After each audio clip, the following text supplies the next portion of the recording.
Oh, baby, what is up, everybody, and welcome to the bakery with YungD0nut. You already know who it is.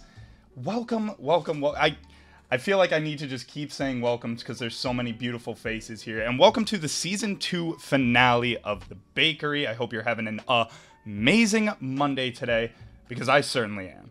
Thanks in part to being blessed with one of the legends, one of the best filmmakers this side of the Mississippi. What side are we? We're on the east side. So the east side of Mississippi. You can't even imagine how blessed we all are today to be blessed. I'm saying blessed over and over. Samox, thank you for being here, buddy. Welcome. Dude, thank you. That's way too kind. I really appreciate the love, and it's a pleasure to be here. Dude, the pleasure is all mine, and everyone in here, I guarantee, is just super excited to get to hear from you.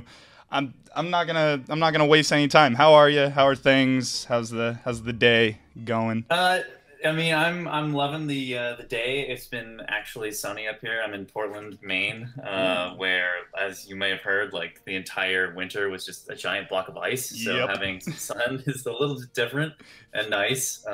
Feels good, man. So, yeah, that's you know, I'm definitely feeling the sun. Let's go. I'm loving the sun. I got the windows down, and then I had to roll them up because birds were chirping, and I don't want that going into the mic. So, you know, it's all love out here. So you gotta make sacrifices. Yeah, honestly, nowadays.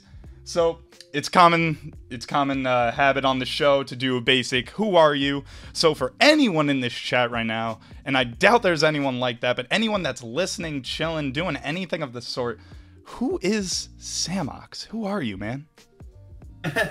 Well, as you say, my tag is Samox. My name is real name is Travis Beauchamp, and I am 33 years young, which is, I think, upper limit, maybe even older than Hugo. I'm not sure about that, but I'm definitely older for the community. That's for sure. He looks older though, so we'll put him there. Yeah, I do. I have a young face, so I can get away with that. But I'm out. Like I say, I'm out in Maine right now, but I'm originally from New York, which I was born in New York, but moved out and grew up in California. I'm definitely, I feel like a California kid. I never really knew much of New York, but California is definitely my main home at heart. Mm-hmm, mm-hmm. And I guess if you want to know where I got my tag, yeah, let's get there. With the characters that I've played in the past, you know, when my brother was kicking my butt originally with Melee, I didn't really know what characters to play or what my tags would be or anything like that, and so I was just playing around with Samus and Fox. And at a certain point, I was like, you know what? Let's just do the easy thing. I'll take part of Samus and then part of Fox and mush them together, and there you get Samox. That's actually pretty good. It's very subtle and plain, and it actually sounds pretty badass. Like, I like that. I like it myself. You know, it's got Ox in there. It's pretty cool. It's got Ox. That's what makes a sick tag right there. Does it got Ox in there? Is there an X? I think the X is what makes it. Yeah, it's a strong. X always is a strong letter. But I also went to school out in school at UC Santa Cruz for film. Mm-hmm. I was actually lucky. They called it film and digital media back then, which sounds really cool, but really it's just film, and they added that digital media thing, I think, to make it sound cooler. But probably. Yeah. So I did that and graduated in 06. When my brother needed a roommate and he was going to Berkeley out on the East Coast, I was like, well, you know, I've never lived out there really, so I decided to go and sort of be with him and get my butt kicked in Melee, which I had never really played. Right. And that's sort of how I got into it. Would you say you were a competitive 64 player back in the day? Not obviously like seriously, but you would say, like, if you had known, or if you had gone to tournaments, or you would have gone to like tournaments for 64 back then, or probably not? You know what's funny, dude? I actually did go to a 64 tournament. It was like a 64 Melee tournament or whatever at UC Santa Cruz. 64 was definitely my jam. Like that was the one I played all the time with my friends in college, and you know, we settled all of our beef through Smash in 64. But the tournament I went to was like they had free for all, and as like, and that event sort of thing as a tournament, and it was like a big sort of tournament. I was kind of surprised. It was like, no, it wasn't really like a classic sort of competitive tournament, but there were still a lot of people there. So right. I mean, we'll take it, man. Like, it's still probably it's a good introduction, you know. 64 is not bad by any means. It's got some of the hype. Not. Hell yeah, man. So that's long back, and then now, what is it about when you were playing Melee that made you want to learn more about the competitive field? Obviously, other than your brother beating on you, or is that all it was? Was the main thing at first, like him just beating on me, and I didn't really understand why he was beating me. It's like we played 64 together, like when we were living together, and we went back and forth, and no one was really better than the other by that much. But I didn't understand why he was so much better than me, and I could do nothing to get better. And then he showed me one night after I was really mad. He showed me, you know, the most, I think it was most 3 finals between Ken and Isaiah.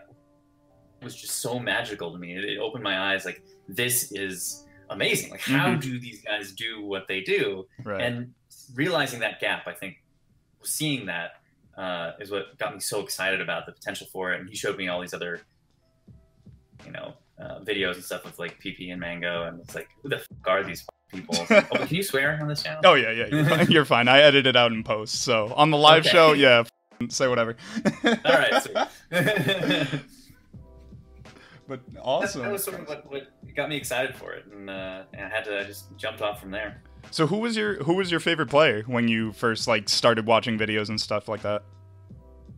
Down Isaiah, man. Isaiah was the best. Yeah. Like, just the way he moved and the way he made Captain Falcon, just like, there's something about it. Like, and when PC was talking about it in the original doc about how they would talk about Isaiah for hours and stuff, like, that to me, like, it really resonated with me, because I just, there's something about the way he played that was just amazing. I mean, obviously now people have tech skills crazy and whatever, but right. Especially back then, it was just like, he played for the fans, man. He played for the fans. Yeah, it was beautiful. Definitely. From everything I've heard, and especially even from your documentary, everyone said it was beautiful to watch, and it was something incredible to talk about. It's no fooling. That's not BS at all. No, I believe it, man. Did you ever think to yourself about maybe taking the game more seriously back then when you saw these videos and you're like, maybe I want to become, like, I want to be the best? Did you ever have that mentality, or were you always like, oh, I'll learn this game and I'll beat the shit out of my brother, and that's probably it for today? You know, I did. I sort of thought about it for a second, but I only ever thought about it in the context of, would this be kind of a fun thing to do as like a video project? Like, could I get good enough to a certain level? Like, could I be trained to be good enough at a certain level? And I thought that might be interesting as a video project. But the more I thought about it, I was like, well, I'm either going to suck and I'm not going to do well, or I am going to do kind of well. And, you know, I just don't know how to make that work as far as, like, you know, shooting. I'm not going to be able to shoot myself. Like, I don't know. It was too much of a hassle in my mind, and I just wanted to concentrate on the video part of it. And you know, getting good enough to kick my brother's ass, which I did. Hey. No, I always love the success story of everyone saying, like, oh, dude, I got good at this game, so I could beat up my brother, or I could beat up my sister, I could beat my friends or whatever. And then the success of, and then I did beat his ass. And it's like, yeah, you did. Yeah, hell yeah, man. Were there any other competitive games besides, like, Smash as a kid that you played that maybe you can attribute to wanting to play this game competitively, or?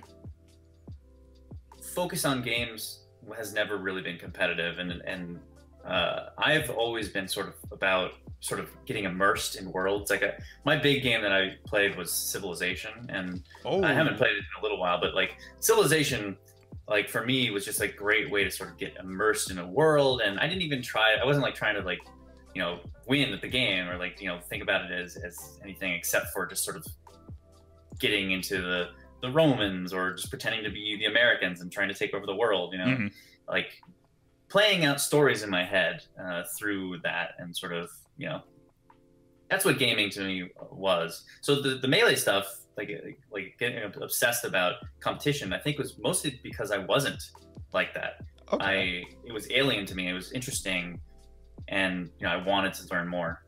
I mean, that makes for a great personality within gaming to begin with. I have plenty of friends that still, like, they go hard on that game. Civ 5, I think, is like is that their most popular, I want to say?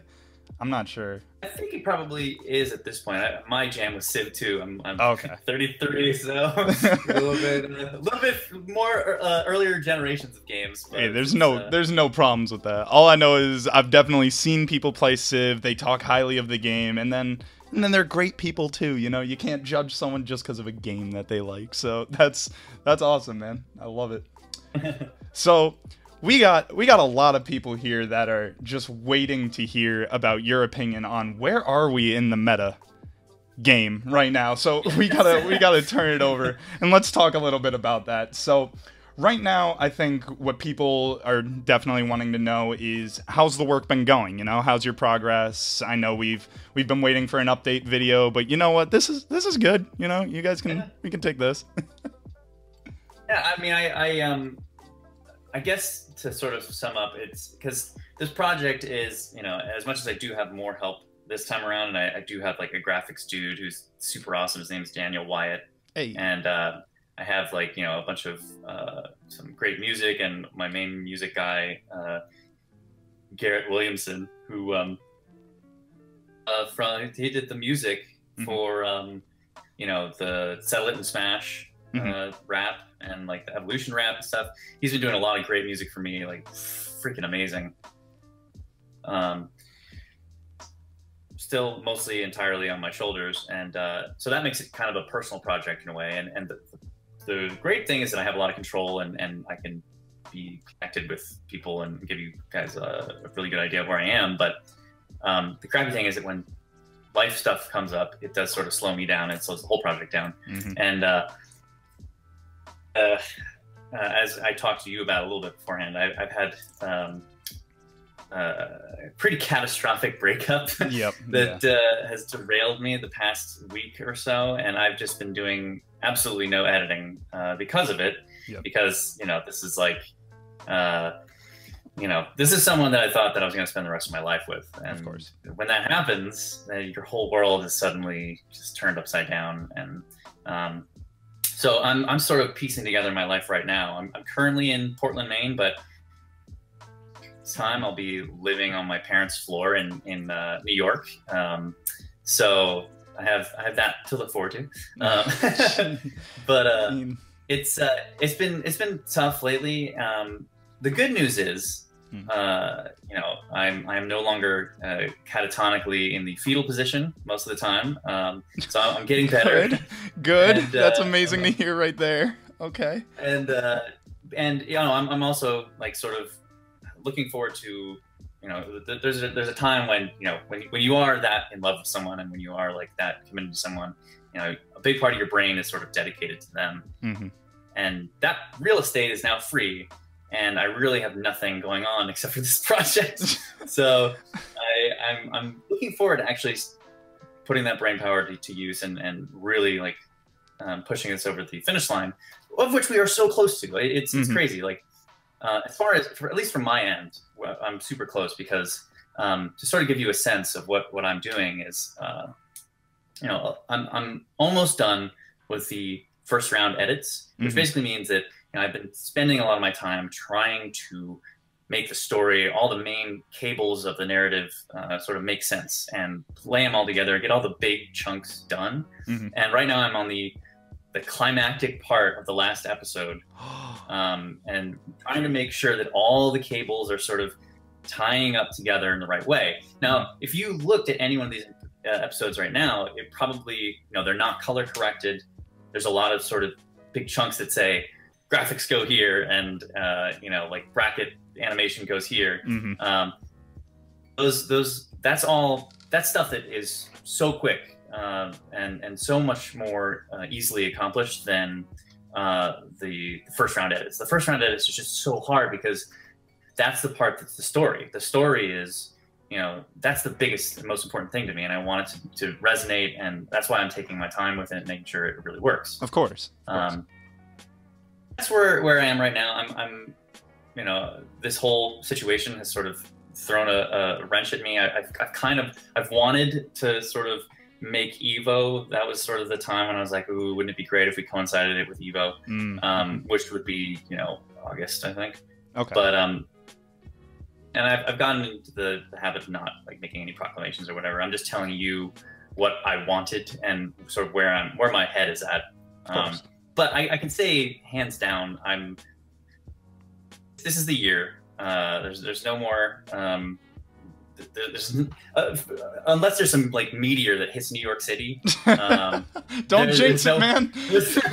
There's no way that we're getting out of this year without something. So I'm excited about that, and you know where that leaves us is somewhat hilariously, and this is becoming my calling card. In the original documentary, you can see my girlfriend my ex-girlfriend. Sure. You know, girlfriend at the time. She's the one who's like the scientist in, you know, the sort of like moments when explaining stuff. I figured. Yeah. So, and of course, I stupidly jinxed this current girlfriend by putting her in the documentary. Oh God! So, no. it's my calling card. I think that's what I do. I jinx my relationships by putting my girlfriends into my documentary. So I'm gonna stop doing that. At least if she's a bad actor, then people can like roast her in it. You know, they could be like, "Geez, she wasn't even a good scientist." Yeah. No. She's gonna be in this one, and you know, whatever. Sure. But so that's the basic sort of view. If you have any other questions about that too, I'd be happy to talk about it. Sure. Or if Chad has any. No, I mean, we'll definitely touch more on it for sure as the interview goes on. We got a lot to talk about tonight, and I hope you guys are excited for that. This is not going to be one of the shorter interviews tonight, people. Enjoy your seat. I guess one of the other things we can just talk about really quick before we address it maybe later is there anything that the community can do to help? Because obviously you have so many people that care and are so excited to see this work that you put out. Because not only does it touch the hearts of these people that have never played this game to this level or experienced a game in this type of culture or community, but man, it hits their minds, it hits their souls, dude. Like, I poured out to you in a Twitter DM about how much this documentary hit my soul, and watching even the previews. Like, I still cry sometimes watching the preview if I'm in that mood, or if I'm just not feeling too great and I'm watching it. It can bring a tear to your eye. You have a great job with cinematography. You have a great job with editing overall. So, like, what can people like us that love your work and are so excited to see it, is there anything anymore that we can maybe do to help? And if there's nothing, well, you know, like, we're here though.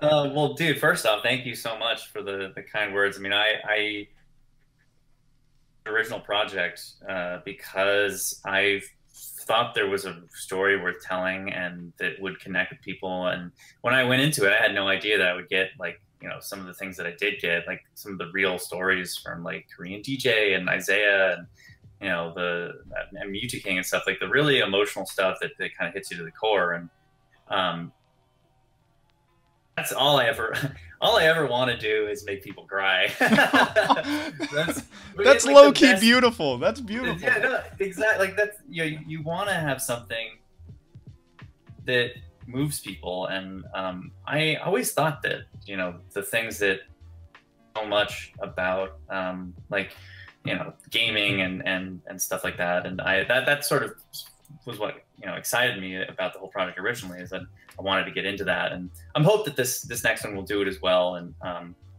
you know, I'm looking forward to that. I think as far as the community, you know, I've been getting like people reaching out and helping in various ways. Just like this guy, one of his tagged with me right now, but he's he wanted to make a sort of graphical reimagining of my logo, the East Point Pictures logo. Okay. And he's did this amazing job. Like it's exactly what we were talking about. He sort of, I can't wait to show it. It's a very brief animation, but it's so cool. And it's with it's like it really reminds me a lot like old school 80s sort of or early 90s sort of stuff. But that obviously helped. The community's continued patience is honestly the best thing. It's hard. I don't want to be like asking for money, and I won't even have to be, because I'm not going to be paying rent while I'm recovering on my parents' floor. But that's a big expense that I don't have to worry about, and so I don't want people to feel like they have they have to give any money to me. Of course, at this point, it's patience. But that's the thing, is like I do want money eventually. I want like I want but I want it to be an exchange. I want you guys to be like so excited for it, and I want the product to be like I've been dreaming of having like this really cool sort of like collector's edition hell yeah, the Smash Brothers like DVD set and like the Metagame DVD set and like as many little extras and things and like T-shirts but I want them to be cool, and I want them to just take my money now. Just take it now, dude. This all sounds amazing. Just do it. Take it. That's my plan. That's my plan. I love it. I love it. I could promise you right now, you release Metagame shirts or some form of collector's edition where just everything's like 8K or something. I don't know. I'll buy that. You got so many people that look at like what you're doing as almost an investment, and I guarantee you have people waiting to jump on that. You got people. Well, yeah, I appreciate it, and that's why I don't want to. I want to save it. I want to save the hype at that moment when it comes out, and we can all just be like, "It's here! The time has arrived." You're just holding the longest Ganon up tilt right now. You're just holding it, and then when it crashes, oh my god, that's gonna be an explosion. But all right, up tilts. Well, I was gonna say real quick. I had I was just looking at the salty sweet footage that I got of Biz on stage and stuff, and I got some good shots of that. So up tilts for sure. That's what we're all really hyped to see. Just the angles of the up tilt. That's what I'm hyped to see. All right. Well, we're gonna run it back a little bit here. We touched a little bit on metagame. We're gonna touch more on it. Don't worry your little heads about it. But I definitely want to know still a little bit more about Samox, about Travis as a person.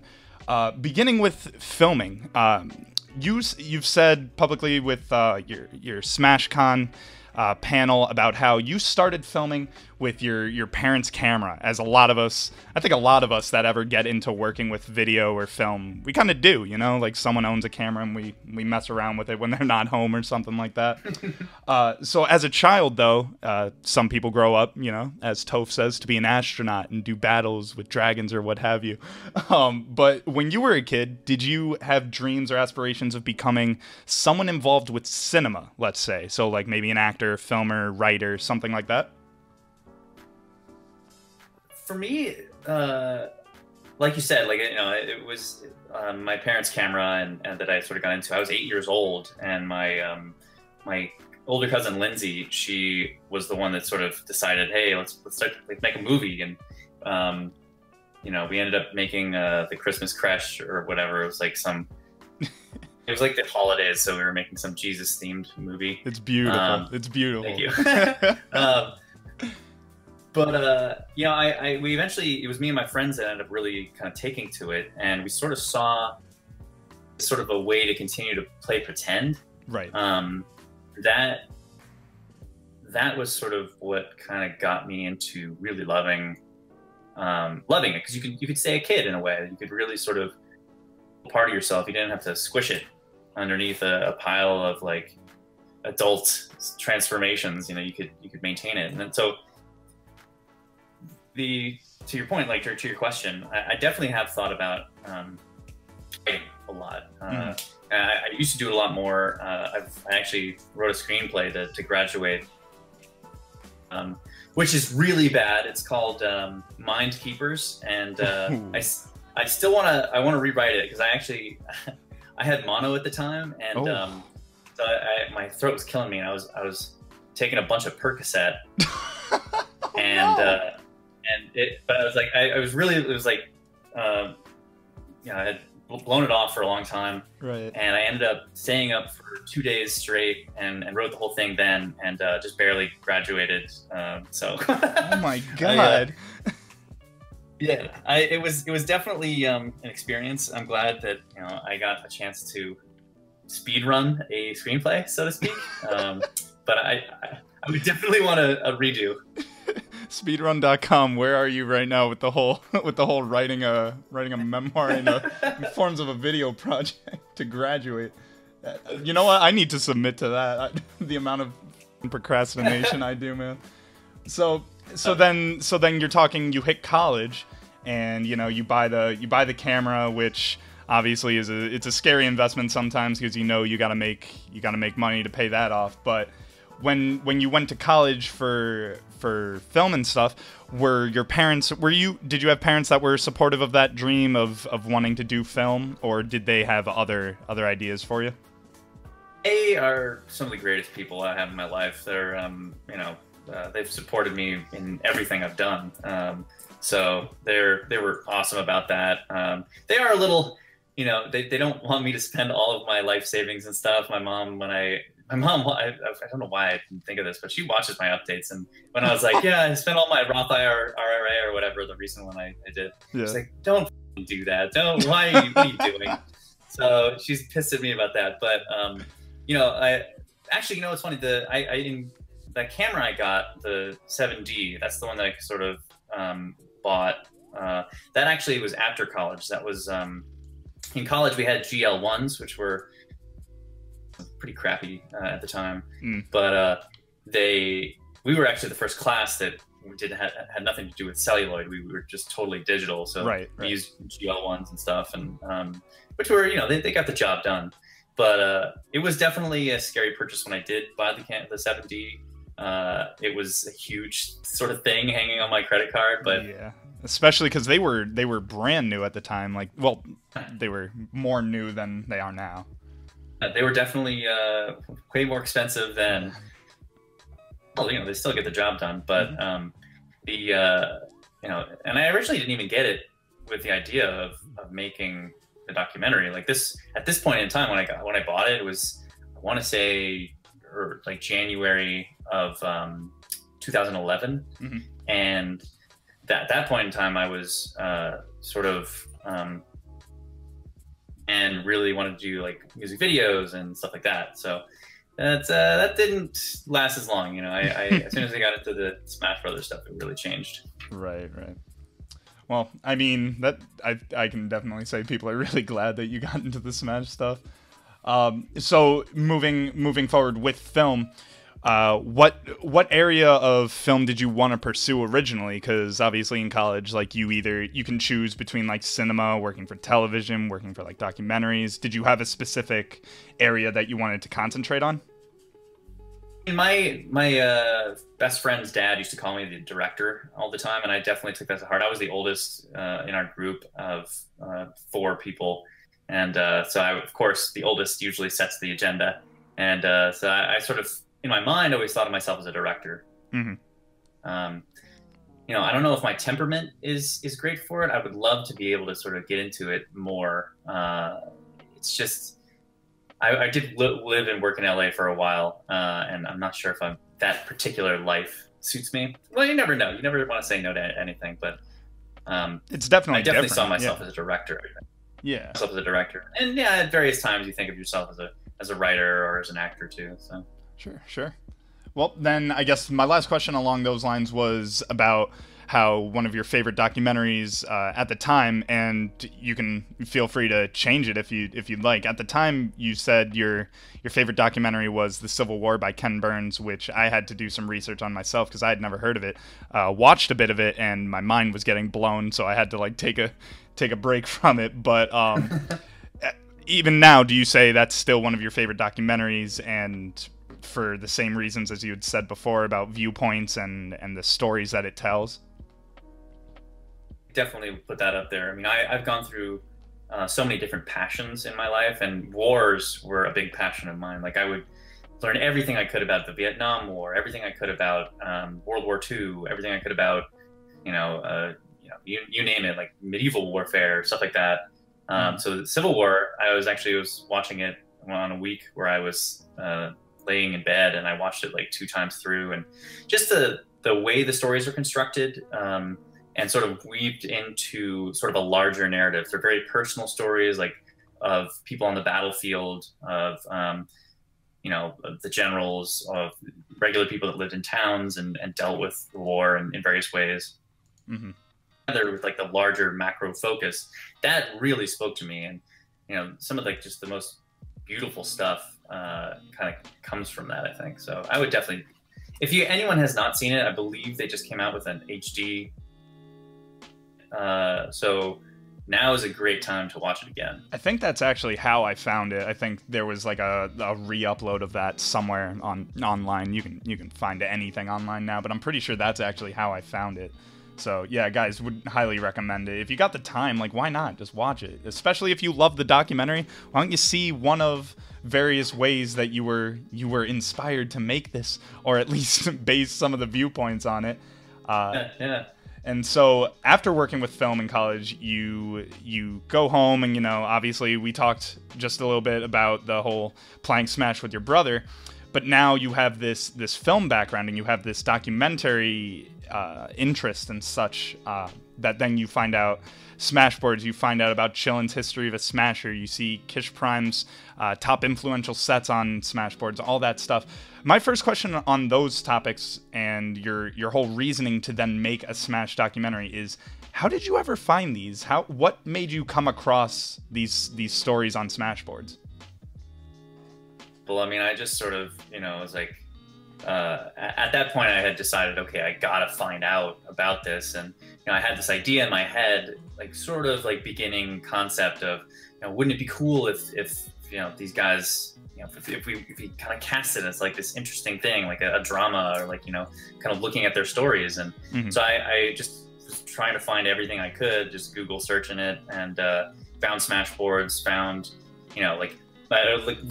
typing in like Smash history, and and just by searching that, I found Chillin's history of the Smasher, which was, that really kind of caught my eye. I was like, wow, you got me excited. As soon as you told me about that, I was like, wow, this is like fascinating. There was the East Coast and the West Coast, and Game Over was like this big thing, and Kish Prime's top influential sets, and also just like I think he also had like moments and stuff. Yeah.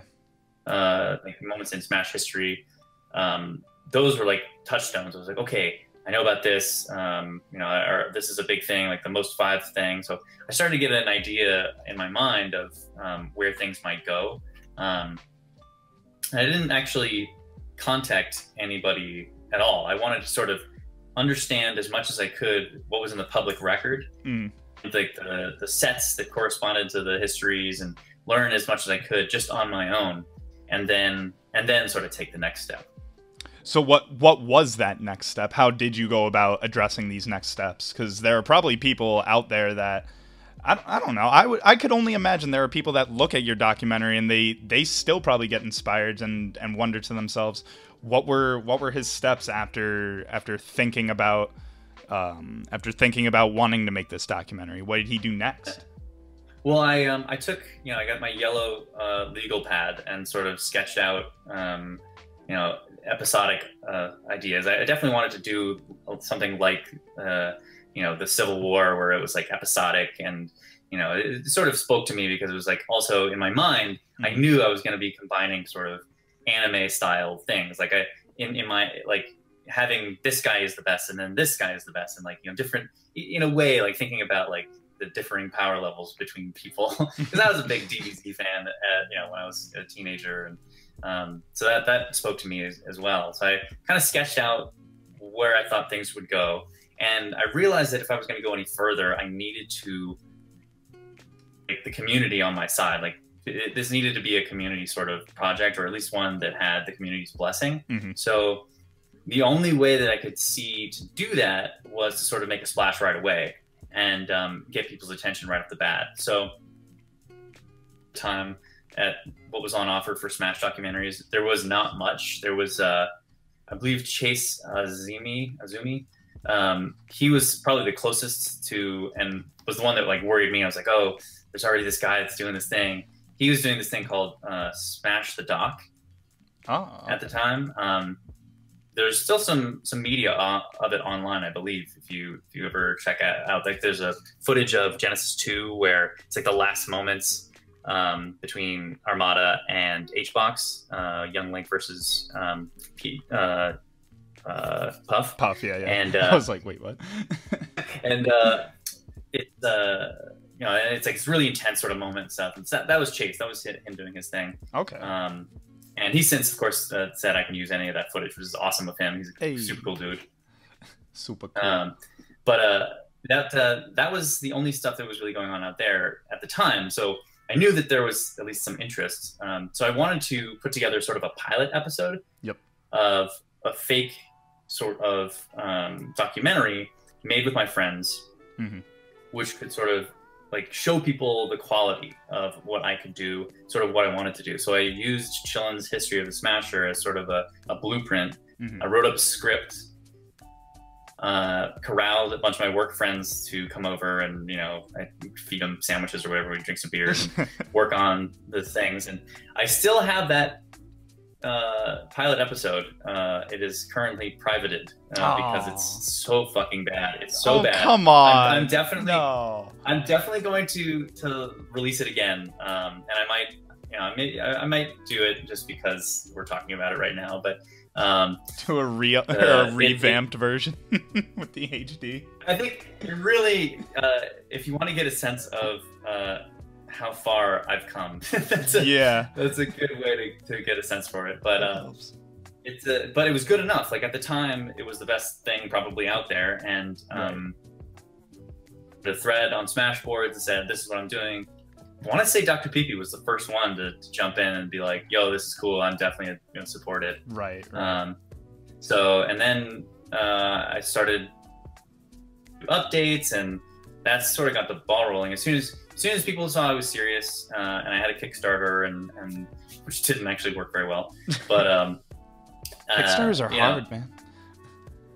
When nobody knows you, and you know, but I got enough, and I sort of started making progress in that way. And man, the community was so amazing. That was a big part of, I think, my success, was the fact that I had a lot of great people like KDJ, who was just, you know, biggest heart in the world, and you know, Prague and D1 at when I went to my first Melee tournament, it was actually ROM.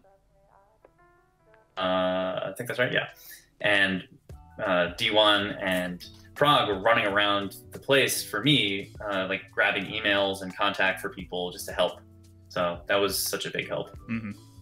Well, actually, really quick, I kind of want to go back and talk about this for a second, because you touched this a little bit about your whole formatting of the characters and of the people that are in the show, and how you were saying you almost based it on DBZ. I think having a unique format can be very, very special and unique when it comes to making these type of documentaries. Would you almost like recommend that type of format? Not exactly, obviously, DBZ formatted, unless you obviously love DBZ. But would you say making your own format like that can definitely help in terms of production, instead of following something that's just, you know, like laid out as always, same type of shit over and over? You know what I mean? Yeah, absolutely. I think form to fit the story, and my story in my mind was very much one that was DBZ-esque or anime-esque, where you had these like sort of all like, you know, sort of fighting it out and seeing who was best, and everyone had different strategies and stuff like that. It clicked. I think the form made sense for what the story was, and say you necessarily wanted to do it just because. I think you definitely want to have a reason for why you would go for a certain format. Like I really wanted the second one, Metagame, to be a movie. I really thought that the story would work as a movie.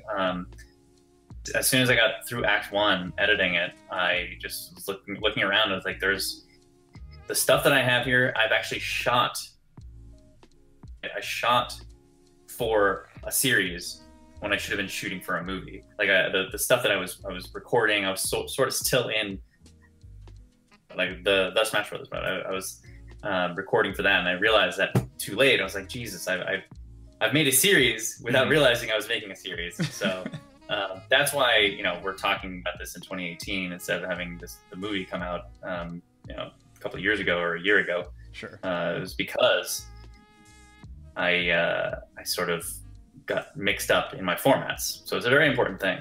Well, I think it's going to work out better in the long run anyway. I think the series idea was perfect to begin with. Documentaries can literally be squished together from episodes to form a movie.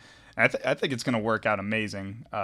And I think the first one showed that by making a documentary series. I'm sorry, were you going to say something? I didn't mean to cut you off. I agree. I think that, you know, the series, I mean, obviously now, when I realized what I was making, I came to my senses and was like, oh, okay, this is a series, and you know, it definitely works as a series, and in a lot of ways it probably will be better. It's definitely going to be, it's longer for sure. Like I was originally aiming for, you know, like a 2-hour movie max.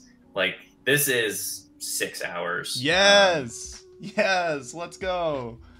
That's a lot. I love it, dude. I'm gonna embarrass myself. I drive 5.5 hours to the college that I've been attending for the past 4 years. So driving from my home to this college, whenever there's like a break or a reason that I would be going home, your first documentary, 4.5 hours long, it doesn't cut it, man. What the hell? Come on, bro. This thing's an hour short. What the hell? Now you got this second one coming out. Metagame? 6 hours? Let's fucking go. Let's go. That's incredible. I seriously, I fell down on the job with the first one. I needed to make it longer. You know what? I think you're making up for it in all the right ways. And this is actually a beautiful transition into getting back to talking a little bit about the metagame. So you make this first documentary. It blows up. All right. It became huge. You know, you got... what, almost 20 million views right now? You know what? I want the live numbers. I'm going to YouTube right now. We're going to look this up. The Smash Brothers. Let's see here. What do we got? Oh my god. Okay, that's actually impossible to find out because there's just hundreds of thousands of views and I can't add all of them up. So we're going to say 20 million. I'm going to go with 20 million. You want to argue that? You can argue that in the chat. Definitely millions of views. I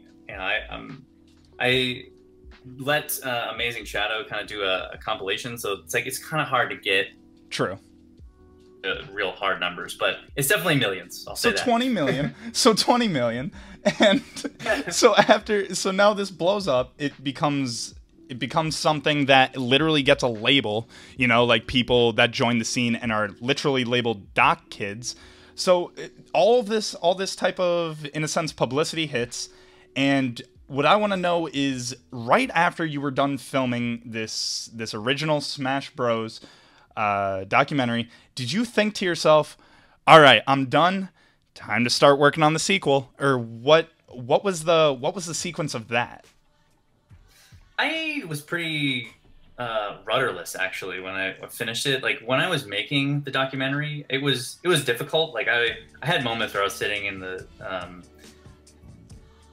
sort of forlornly, just like going in my head, like, what the hell am I fucking doing? Like I just felt so depressed at times, and just so, because you're in the thick of it. You're just, you know, you're on your own. You're sort of, especially, you know, I was crazy in debt and like sort of trying to figure it out. And sure. But there was the upside was in those days where things were really clicking, and you know, the characters, you know, the people were characters, and they were breathing, they were alive for me. Like it was sort of like I would edit something like the Isaiah episode and I would cry. Like I would, you know, I really felt super personal and real. And then and it was like, well, now what do I do? It's sort of, it's depressing, and I didn't really know where to go. So I'm not sure how much time passed, but you know, there were enough people sort of talking about wanting an Armada episode. You know, where's Armada? He wasn't in the first one at all, and where's PP? That sort of made me like, okay, well, I could do this again. You know, I can have those people back, and I can, or you know, I can have work with another group of people to sort of do it again. So I think it wasn't necessarily the sort of manic passion that I had in the first one, because I just like, I have to do this. This is a story that has to be made, and sort of just burbled out of me. Second one was definitely sort of forged in a malaise, and has definitely kind of slowly, and you know that process has been different for sure. Like originally it was just going to be like the Armada episode, and then you know, with the thing is that when you're doing it, I think the process really, the footage tells you what story it wants. And like I said, like originally I wanted to make a movie, I wanted this to be a film. Sure. They did a series already, but the footage was like, no, f you, we're a series, and that's exactly what I had to come to grips with, and be like, okay, well, I guess I have to, you know, readjust and sort of, you know, make that my focus. Mm-hmm. I guess the answer is I sort of fell into it. I really didn't have plans to do that. I thought I was sort of done. I was going to move on, but I didn't really know what I wanted to do at that time, and so it sort of fell in my lap in a lot of ways. Okay. I mean, I guess that makes sense, honestly. Like, you create something that literally, it doesn't have an ending, you know? Like, there's a subtle ending, but that's not the end, you know? The scene is still growing, the scene is still adapting, the metagame is changing. Ooh, you see what I did there? But, like, so obviously, like, there's no way you can't just end it on that. And I think even if you didn't pick it up, I think there's been enough. Not even enough. There's still documentaries, mini docs, tournament recaps being made almost all the time, to where if you didn't keep this going, someone else would, and I think it would still be just as amazing, but not as amazing as if you were doing it. So thank you. So when obviously you realize, okay, this drops on my lap, I need to keep working with it. Keeping in touch with people that helped you out, you know, like Chillin with his monologues, Wife with her, whoa, that's awkward. Wife with his monologues. So sorry. Wife with his monologues, Hugs with his monologues. Like, you have all these people that were great when it came to talking about the game and being, I don't really know the word for it, but for being someone to talk about the game. How easy was it at this point to stay in contact, or was it easy to stay in contact with these people and get them to continue talking? Well, it was not hard at all to get them to want to do a second one. I mean, they all recognized how big the first one was for the scene, and you know what it did. Also for them personally, like, you know, like Wife, you know, he was telling me all the time, he's like, I am now known like by everybody as like the doc guy or whatever, because you know, his face was on the thumbnail, right? For the first one, so it's wasn't that hard. I think everyone was excited to do another one, and you know, I'm generally not great at maintaining relationships or keeping up with people. Mm-hmm. So I've gotten a little bit better at it lately, and you know, that certainly has helped. I think the fact that it was so good the first time, and you know, they're all great people anyway. They were super stoked. For sure. Actually, I'm gonna even skip a little bit ahead in my rundown here, because this seems like a good time to talk about this, and it might be a spoiler. You don't even have to fully get into this, but I'd love to know what your plans are. Just within previews and your stocking stuffer, you've shown acknowledgement and involvement of other big name players and community members like Hacks, DJ Nintendo, Matt.Zeb, Phil and Homemade Waffles seem to show themselves. Are there any other names that you can kind of spoil that we can get hyped to look forward to, or do you want to, if you want to keep that on the DL, feel free. I mean, I would say that particularly for the stocking stuffer, the reason that I chose that one was because it was sort of self-contained, and you know, as a piece, it definitely it does make sense, I think, from the flow of the documentary, but it sort of is encapsulated in its own thing. So I thought it would be a good thing to sort of show people like where I was and what the quality they were going to look forward to would be. So I will say that, you know, most of the project focuses on the five gods. Obviously, the story of the five gods is not complete without people like Leffen, so he definitely features. Hey. And you know, like there are definitely people that kind of come in and out, but I think the one that you know, comes in the most, and Android's there too, and yeah, I'm not going to spoil more than that. I think that's fair. That gives you some, yeah. Totally fair. Totally fair. I know Chad will enjoy just knowing Big Lef is hanging out in the videos. I can't wait to see that too. Big Lef is definitely Big Chillin' in the movie, in the series. Awkward reference, Big Lef and Big Chillin'. Actually, you know what? I gotta cut to this. Tell me there's something in the new doc about the diss rap, please. Please.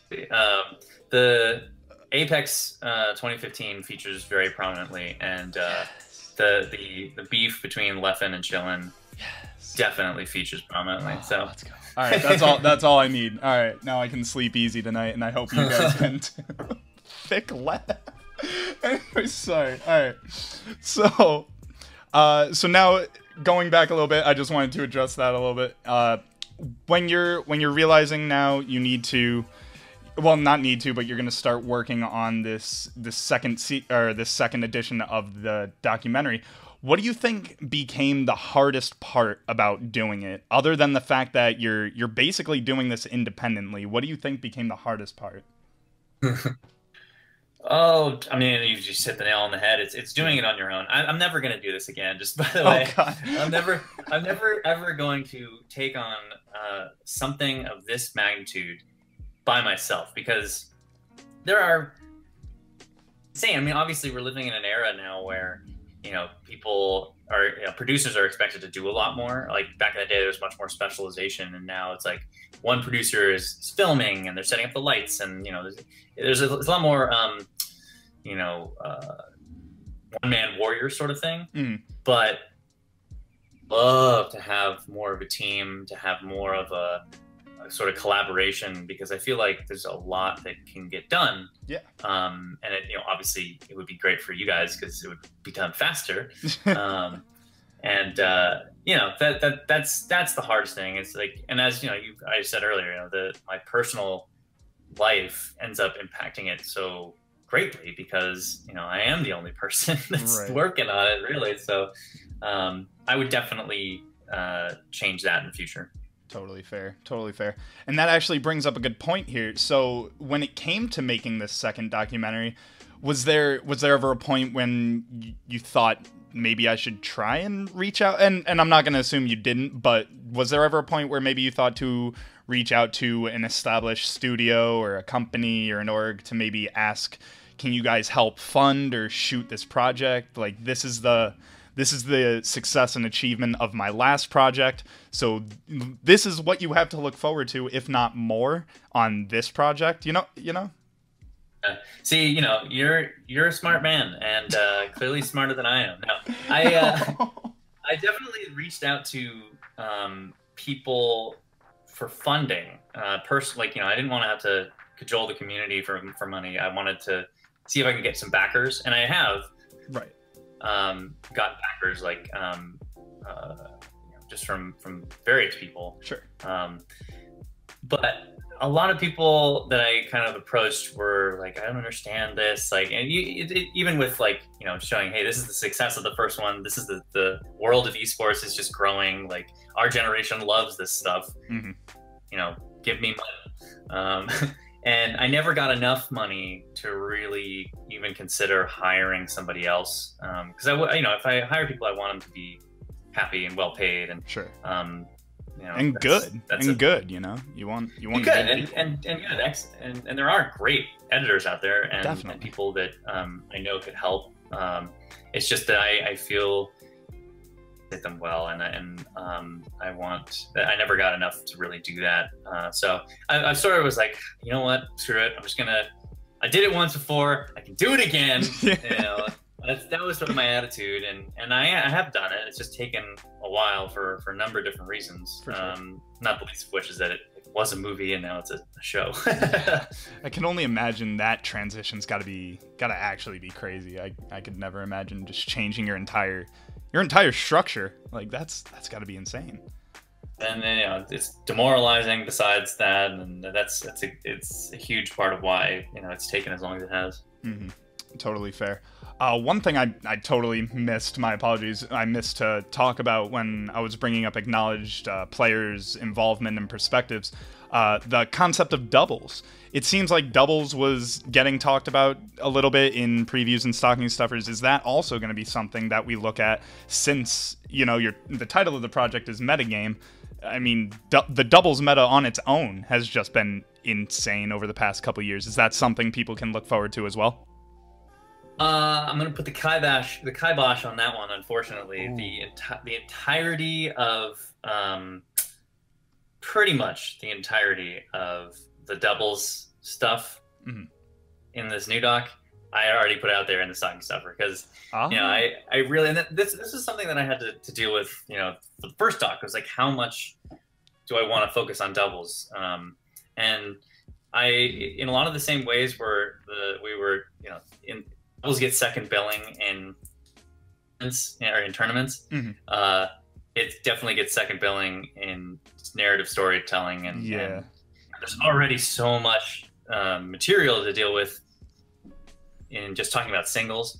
Talking about doubles, and the other fact is too is that, like, you know, doubles is hard, really difficult. Like Melee itself is fast and hard to follow for people. 4 people on the stage at once, it's so difficult to get someone who has no idea what's going on in story. Otherwise, you might as well have just like a screen up with like static, because there's nothing there for them. There's nothing for them to hold on to. So I don't want to have those sorts of stories. You know, I'd love to have those stories. These are great stories, and you know, Armada and Android's sort of brother stuff, which does feature. That is something you can look forward to in Doc for sure. Armada and Android's brother story. Brother memes. They're gonna come out in full force, man. But the specifics and the meta of doubles, that really just, you know, not much at all, because of those reasons. It totally makes sense too, quite honestly. Like I could totally imagine. I struggle enough going to like a weekly or a regional, and if they're like, oh, do you want to commentate doubles, I'm almost like, I don't know if I want to, man. Like, doubles is hard. Doubles is a lot of different stuff. Honestly, if anyone just wants to make a documentary on doubles, put DJ Nintendo, The Moon, SFAT, Pew Pew U, Armada, and Android in a room together, and just ask them to talk about doubles, and I think you'll have all you'll ever need to hear about doubles right there. Amen. That's a great idea. It's just someone put them in a room and a camera, please. Anyway, my last thing I want to ask you about with the documentary specifically right now is, do you have a favorite moment that you can share without spoilers, or maybe with a subtle spoiler? I'm not going to ask for anything, but if it came out when you're talking about it, I wouldn't hate you for it. But anything specific from shooting that was your favorite moment? My shooting, I would definitely say my favorite. Oh man, that's hard. Maybe like, not being done with it.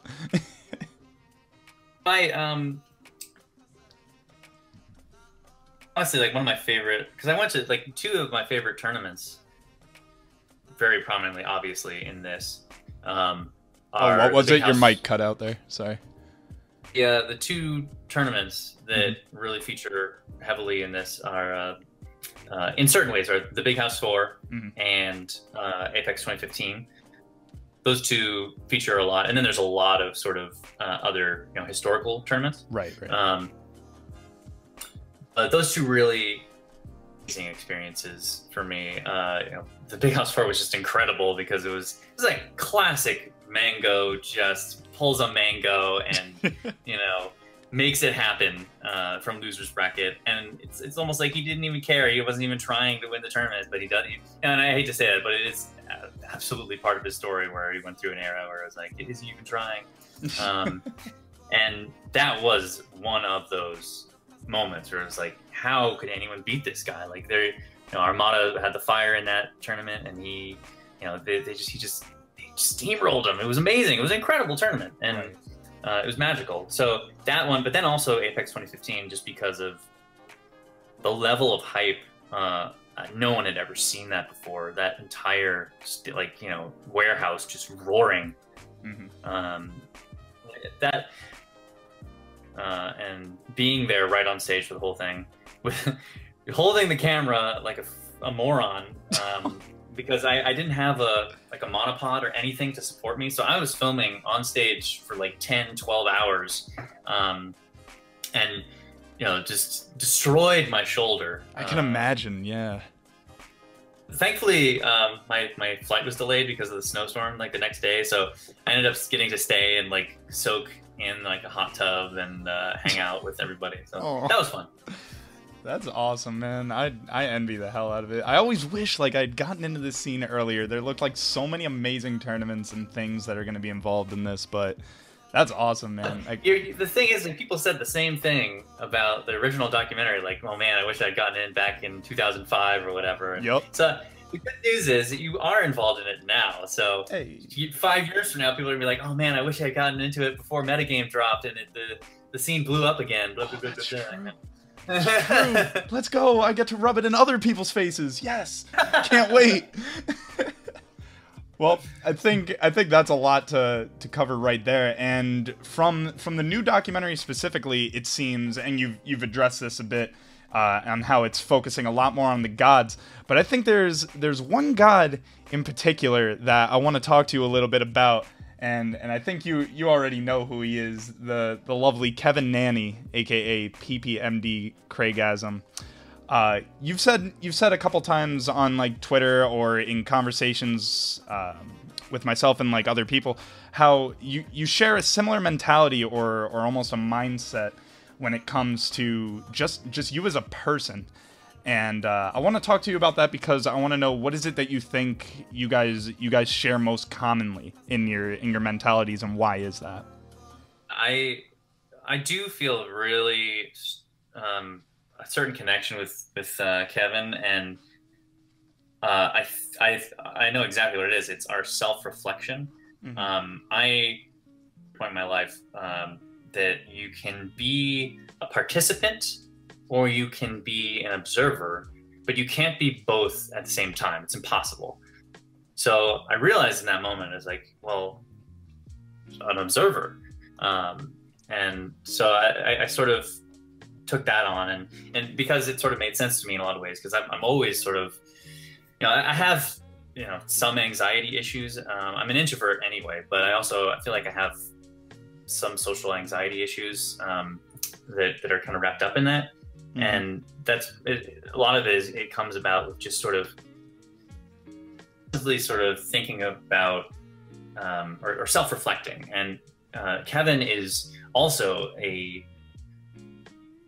self-reflector. He always looks at himself and he examines himself and tries to better himself.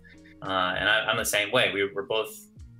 I'm always trying to, like, you know, I want to stay in shape, and I want to, you know, learn certain things or what have you. And you know, we are obviously different in a lot of ways, but that was something that just struck me, and it was especially funny because you know, when I released that last update, or the stocking stuffer update, I guess, he had an update like just before, and it was like we're on the same wavelength. We're riding on the same, like, it was just weird to me that we kind of have that. And you know, we both sort of got into Eastern sort of philosophy and stuff at various points, and hoping that we might be on such a similar wavelength that by the time Metagame comes out, you know, later this year, I think, you know, hopefully, this is my dream, would be that he would rise with the documentary as well. It's a dream, it's a fantasy, but wouldn't it be great? Wouldn't it be great having the double whammy of, like, the new doc comes out and PPMD comes back? Oh my god, that would actually be such the early holiday present, the early birthday gift. I could never ask for anything more. Having those two things combined in time. Oh my god, I would almost like skip ahead in the documentary to whatever episode you're just talking about PP in. That would be the dream. So you talked right there a little bit about how you're someone that you like to think about your things more. You like to self-reflect a lot harder on things. What is it about that type of therapeutic style that just comforts you? You know, because obviously there are people that would prefer to talk about a lot of their things. What is it specifically about the self-reflection that just helps? Yeah, I think part of it is just the way my mind works. I've always been that guy who, in high school and stuff, I would make excuses not to go hang out with my friends. You know, I had friends, but I would just like be like, I just want to be inside and I want to watch something, or I want to write, or I want to, you know, play with like games or something like that. I just want to be in my own little world. And I can't say with certainty that, you know, that was something that I could have changed. Like, I think that was just who I was and who I am. That's just like part of me. And so hand in hand with that is, you know, the way that I have to deal with issues and stuff. Self-reflection and you know, reading and stuff like that. Although I will say, times do change, and I've recognized that it's not healthy to wall oneself off and to have, you know, to blow off your friends. You want to have relationships. You want to have people in your life. So I'm sort of combining two things. I'm doing a lot more, trying to do like more, you know, meditation stuff. Keep my anxiety sort of in perspective, which is amazing, by the way. Meditation's been around for thousands of years for a reason, and it's definitely worth checking out. PPMD swears by it, so you know it's good. If PP swears by it, you know it's good. But you know, and that's just sort of, I think, has always been a necessity for me. No, I think that's great right there. I think that's a really good way of looking at it. And one thing you touched on right there a little bit was the, what was it? The topic that people do change. You know, people change over time. People change as they develop, and people change as their mentality grows, and they just change as a person. And I think something about Kevin that you even informed me about, because I wasn't even involved in the scene way back.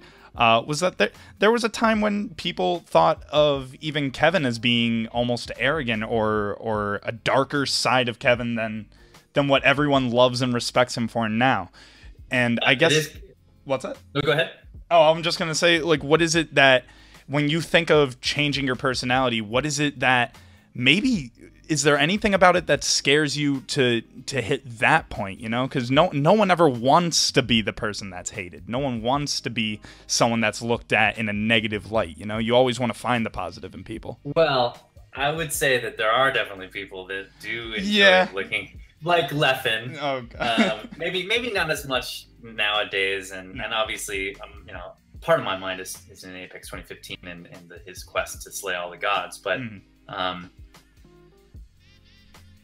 era Leffen, but he's, you know, he definitely played off of that a lot and has had that. But you're right, most people want to be liked and stuff, and that was a lot of Kevin's journey, was sort of recognizing who he was and what he wanted to be, and because he is that sort of self-reflecting kind of guy who's very thoughtful,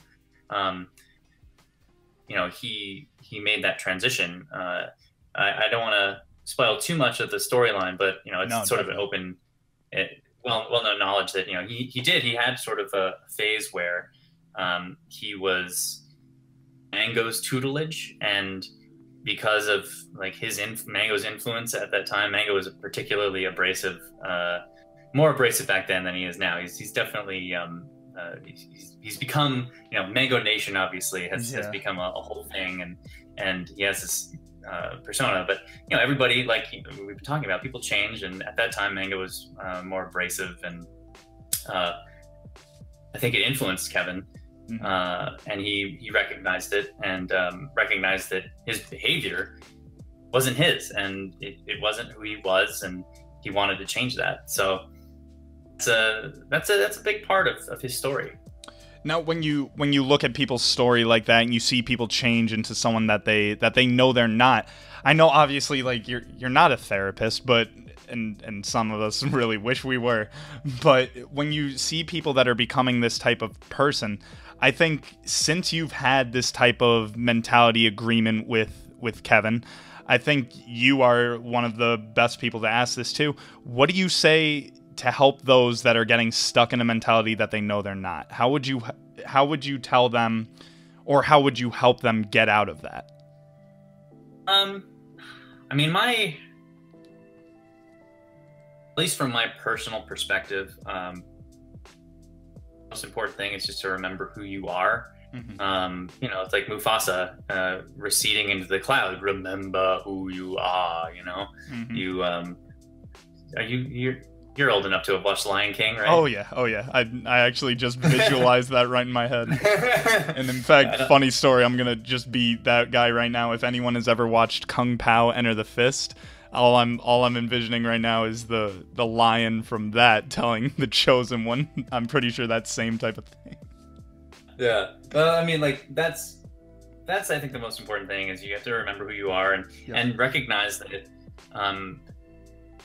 you know, you yourself, then the kinds of people that you want to be around and you want to attract to you, you know, they will come to you. And you know, that's the crappiest thing is trying to be someone you're not and attracting people who you don't like because they think you're someone you're not. Mm-hmm. You know, that's really, at the end of the day, I think big part of life is recognizing that you don't have to be something mm-hmm. else. Obviously, there are certain social constraints on things that you shouldn't be and shouldn't want to be, but like, you got to be true to yourself. Yep. I think that's beautiful right there. You definitely got to be true to yourself to definitely you got to be true to yourself to change yourself. I think that's like a great way of looking at it. My last thing about you and Kevin, and this is besides the mentality mutual agreement, is what do you love most about this guy? What is it that you love most about Kevin? And he's a really caring dude. Like, he really just and his mind is really open about a lot of things. He's mm-hmm. You know, he really wants to help people, and you know, and that a lot of that I think is a result of him kind of sort of and trying to understand them. He's and then just there's that, but then there's also just I have that fanboy in me. I can never not just gush over his play because it's just so cool. And you know, the way he plays the game is a thing of beauty. I mean, that's why people are always posting, you know, PPMD sets and stuff still, is because they miss that sort of style. And you know, it's nice to see like guys like Zane, he's just been tearing it up. He's, you know, he has a big reason. I think there's a lot of new hype in the community right now. Mm-hmm. But you know, I think we would all be to see that Marth and that Falco again. Oh my god, the amount of I don't think my cheeks can handle the amount of smiling when I see that happen again. And just to be known, I could feel the chair lean back when you said so cool about PP's play. Like, I could just feel it, and I'm like, yep, it so is. Yeah. So lastly, I have some questions that I just want to run by you because there's so much to want to talk to you about and just get to know. And I think this first one might be on a lot of people's minds because this was on like World Star, I'm pretty sure. And if it wasn't on World Star, it should have been. Getting punched by M2K at SSC, did that hurt? Like, oh my god, he straight runs up there and he destroys your shoulder. I thought you were already dealing with shoulder pains from filming at the big house. Like, come on, Mewtwo King, be sensitive. This is a very special moment for me.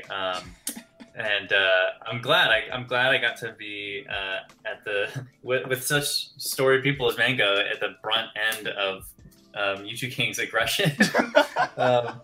He I'm sure you know this, but the guy is ripped for someone that I'm not sure if he lifts, but he's just you can tell he lives. So he's not one to hold back about, you know, what he thinks. So.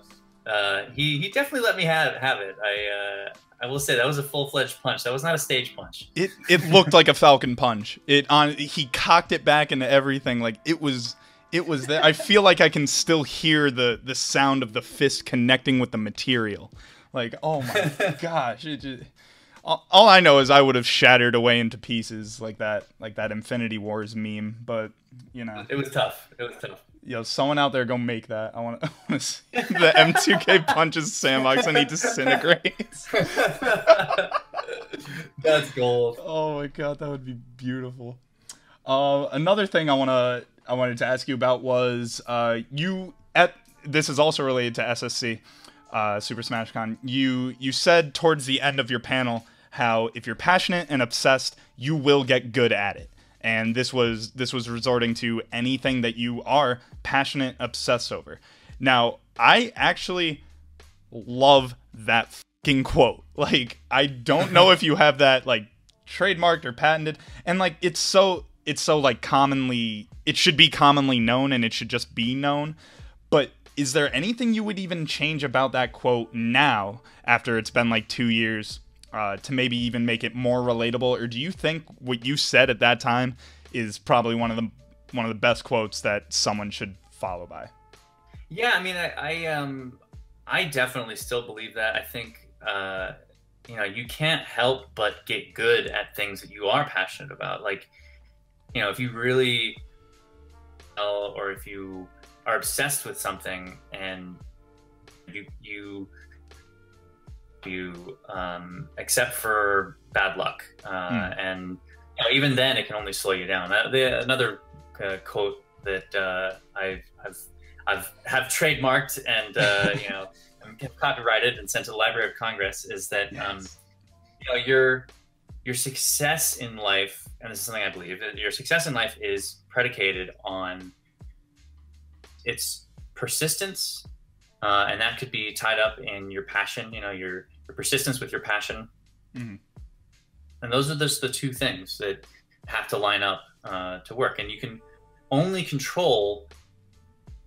So as long as you stay persistent and passionate, then the luck will eventually line up and it'll all work out.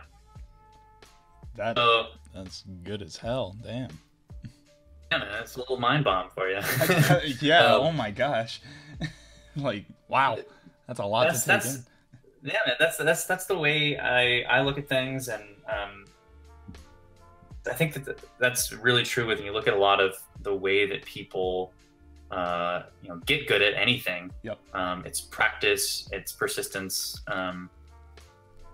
With things like, if you want to be good in media, if you want to be good in games, anything really, you know, there's a moment where something clicks, or you hit it big, or you know. But you know, the moment goes, and you need to stay persistent. You know, persistence is what you have. That's your best weapon. I almost wish I could go back to like high school times and just like change my my senior quote to that, because my senior quote is literally just throwing hot dogs down hallways, and it somehow got in. They just didn't even care. That's so much more insightful and not stupid. Like, what am I doing? I don't know, man. For a high school quote, I kind of like that one better. The hot dog one, that's pretty good. Jeez. Well, I mean, that's life. At the end of the day, I love it. I think that's great to follow by. I think anyone that is passionate about something can definitely agree with that. So, the next question I do have for you is about, do you think that if you had spent as much time as you did working on these two documentaries combined into Melee, would you be one of the best in the world? Oh man, if I was as passionate about playing Melee as I am about telling stories about Melee players, I would be really good. My hands might have fallen into dust because I probably would have played Fox or Falco. I think I would definitely be the best player in the world right now. Oh wow! someone, please, like, someone make that happen. Travis. Let's just figure out how to get the alternate universes figured out, and then we'll get there. So, another thing I personally think is that you're actually like funny in your update videos. I don't know if that's like an independent thought, but I definitely think you got some humor behind some of these update videos with the little hints of like, man, why haven't I uploaded anything in forever? I feel like I should have done that by now. What's going on? Like, all these little subtle things. And I guess I'm wondering, did you ever think about back in, like, I know we touched on this a little bit with the whole, what is it, with the whole you wanted to be more of like a documentary, or not even a documentary, or a director type person, but did you ever think more about doing writing for someone? Yeah, and you know, comedy actually is something that I've been obsessed with. I mean, I always saw, I mean, I loved The Simpsons, I loved South Park, I loved, you know, every seminal sort of funny TV show you can imagine. I absolutely adored. And you know, Rick and Morty is one of my absolute favorite shows these days, just because it's so smart and funny. And I definitely am a closet comedian, and you know, I say that knowing that I'm not funny, like, you know, compared to anyone who's like actually, you know, funny.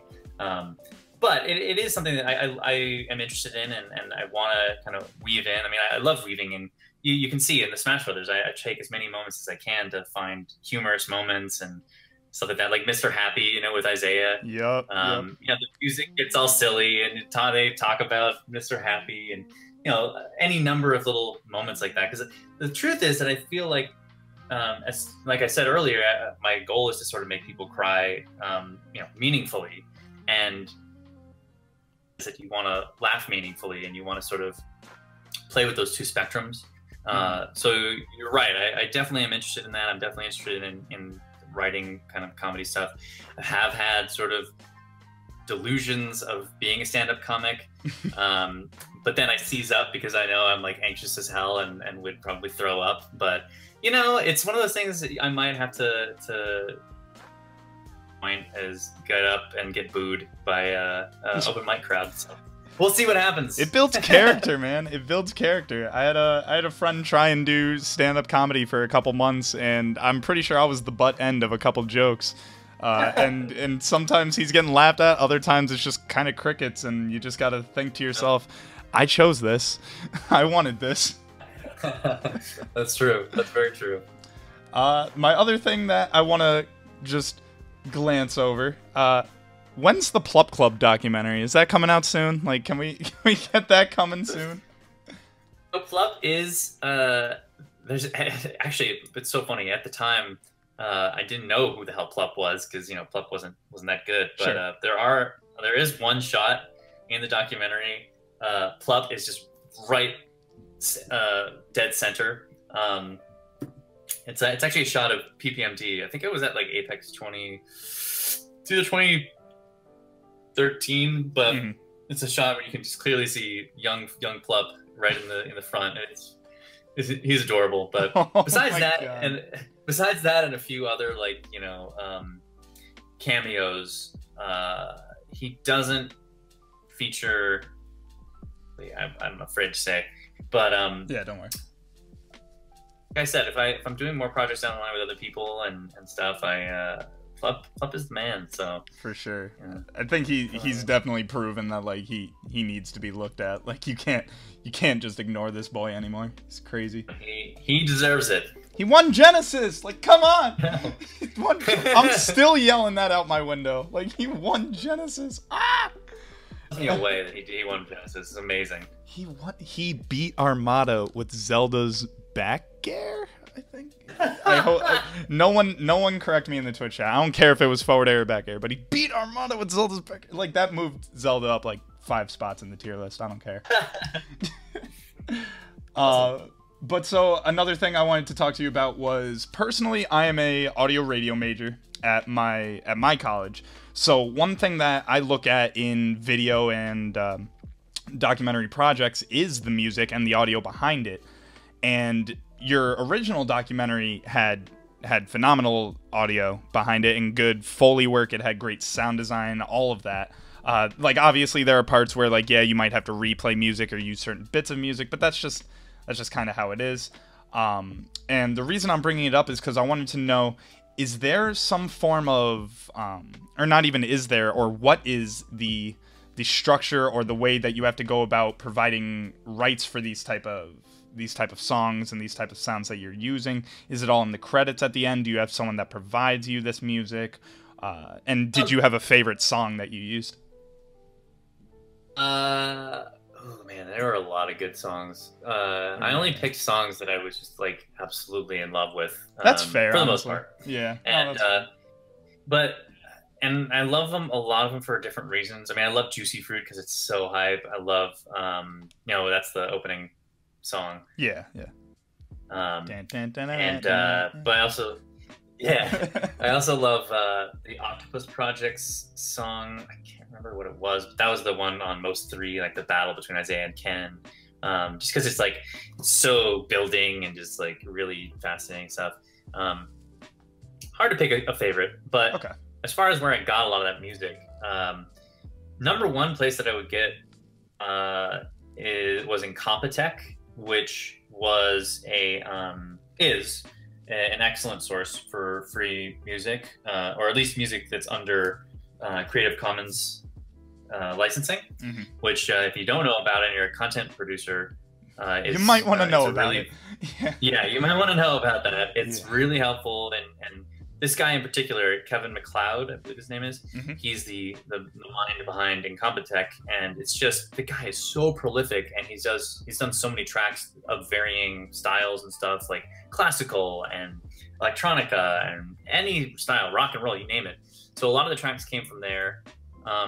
Some of the tracks I had a friend, family friend, and she had a subscription to APM Music. Mm-hmm. And I ended up sort of using that to get access to a lot of different sort of commercially available things for like commercials and movies and stuff like that, like tracks. So I just like scoured that database and took all the things I wanted. I used some of those. Those, you know, a lot of the reason that I have made no money from the original documentary is because other tracks like them are flagged in YouTube's content ID system, and they get all the money. So that's something to keep in mind if you're not sure about you know, a piece of music. That's you won't get any money from or videos that you use with that music in it, which is something that I knew at the time and didn't care. It's like all I wanted to do was make this project and put it out there, and I didn't care what I was grabbing, right. Or where it came from. I just wanted to make sure I attributed it to everyone. Incidentally, I am making it my business to, after this documentary is done, I'm going to go back and replace a lot of the audio in the original documentary. Oh, okay. It'll replace certain things that I can't get the rights to, and try to get the rights to everything that I can, just because I feel like if Metagame is out there, if it ends up doing what I want it to do, which is like land on Netflix or you know, some awesome place, like got a lot of you know, sort of stature, I want the other documentary to be on there as well. So I really want both of them to be available in those sort of higher venues. So I'm going to make that sort of a task. For sure. No, that's actually a really good idea. I'm glad you're looking into that. And while we're on the topic of audio, the narrator from the original Smash Bros., I don't want to say he became a meme, but like there was something about how he spoke that I think just like anyone in the Smash community that has seen it probably just like has their own favorite moment about something he said. I would personally say my favorite is when he's saying the word cruise. I think the way he said cruise was very interesting. But so far within the stocking stuffer, we have a new narrator. Why isn't he narrating this one? I get a different voice for this one. I felt like the OG narrator was so associated with the OG doc that I wanted that to be kind of separate. You know, the new one is sort of different in style. Obviously, it kind of connects with the original documentary, but I wanted to try a different voice. The voice in the stocking stuffer is a caster of Lysozi. I'm not sure if you know who that is. He Florida based, but I heard his voice and it really was like, it reminded me of Billingsley, I think is his name. He did the voiceover and stuff for Outlaw Star, and he did the voice of Spike in Cowboy Bebop. Oh, okay. Wanted to try out that sort of end of things. We're still working on stuff, and so, but I like that sort of style more, and so that's where I wanted to go Sure. with this one. I have no regrets about my original documentary narrator's voice. He was amazing, and I am so glad that he added his voice to it. His real name is Robert Gillies, and he is a Scottish. So if you're interested in seeing any of his other stuff, I actually made some music videos for him. So they're actually also on the East Point Pictures website or page on YouTube and my East Point Pictures page. But yeah, so if you want to see what his accent really is in sing-song form, that's a place to go. I definitely need to go and rewatch those. I feel like I have, but I definitely want to hear that again. I was always wondering, I'm like, what is the accent? Because he's definitely got something, but that helps shine some light on that for those uneducated. I specifically get him because of his accent, because I wanted sort of a Richard Attenborough sort of, I can't do an accent, but he some like documentary voice, and he did a voice, that's for sure, and I'm glad that it became mimetic. Right. Hey, it's pretty great. I'll give him that. And my last thing right now that I have on here before I get to Twitch, Reddit, and Twitter questions is the fact that, like, I'm as big a fan of SFAT as, like, the next guy, and the other, like, top 10, top 20 players. But when it comes to making a documentary, obviously you need to make space, and you need to get what you want to display out into the public. And while we've been talking, you've touched on how this is probably the last thing you're going to do, at least by yourself. But if you were to look forward, and if you were to look into future made productions that you have done, would you want to maybe take a step back from the biggest names and start focusing on those that help solidify the biggest names? And I say that in terms of people like Axe, like Amsa, Plup, even Lef, even Wizzy, people like that have really shown, like, these guys have a chance to beat those guys, but they're not always doing it. You know what I mean? You're 100% right, and I think they would actually be way more fascinating in certain ways than a lot of the top 5. Obviously, I'm in the midst of making a documentary all about that, about the top 5, but fascinating. But there is a certain I want to say, just to these people that really try and have failed to reach the top. Leffen and Plup obviously have reached the top, but like if you did a documentary about Axe, about Amsa or Wizzy, about SFAT, these guys are right at the top, and they're on this knife edge where they are incredible players, but they just haven't reached that last little part. Yep. That reason why they haven't reached that last little part, that is ripe for story. That's a gap that you just want to fill with a narrative. And, you have to pick and choose. You have to make room for stories to breathe, and you can't tell all the little stories. But they're not little stories. Like, if you did a focus on Axe and who he is and why, he made it to the top and stuff, like, or and then those moments when he does, or when he almost gets there, that's fascinating to me. That's real human drama, and that's actually something that I could see doing, or I could see other people doing as well. Right. I love it. I think what's his name? Abate. I think Abate was someone that had something like that done for him when he was coming back, and they did his whole thing on the Big House, and his like comeback, and almost he did make top 8, if I'm not wrong. I think that's right. Yeah, and I think little things like that could definitely be really, really interesting, and I hope someone makes it. And if that someone is you, oh, I'm so excited. Let's go. Yeah, man, that stuff does fascinate me. So I won't commit to anything, but I will say that stuff does fascinate me. Hey, man, I'll take what I can get for now. Oh my God, that'd be beautiful.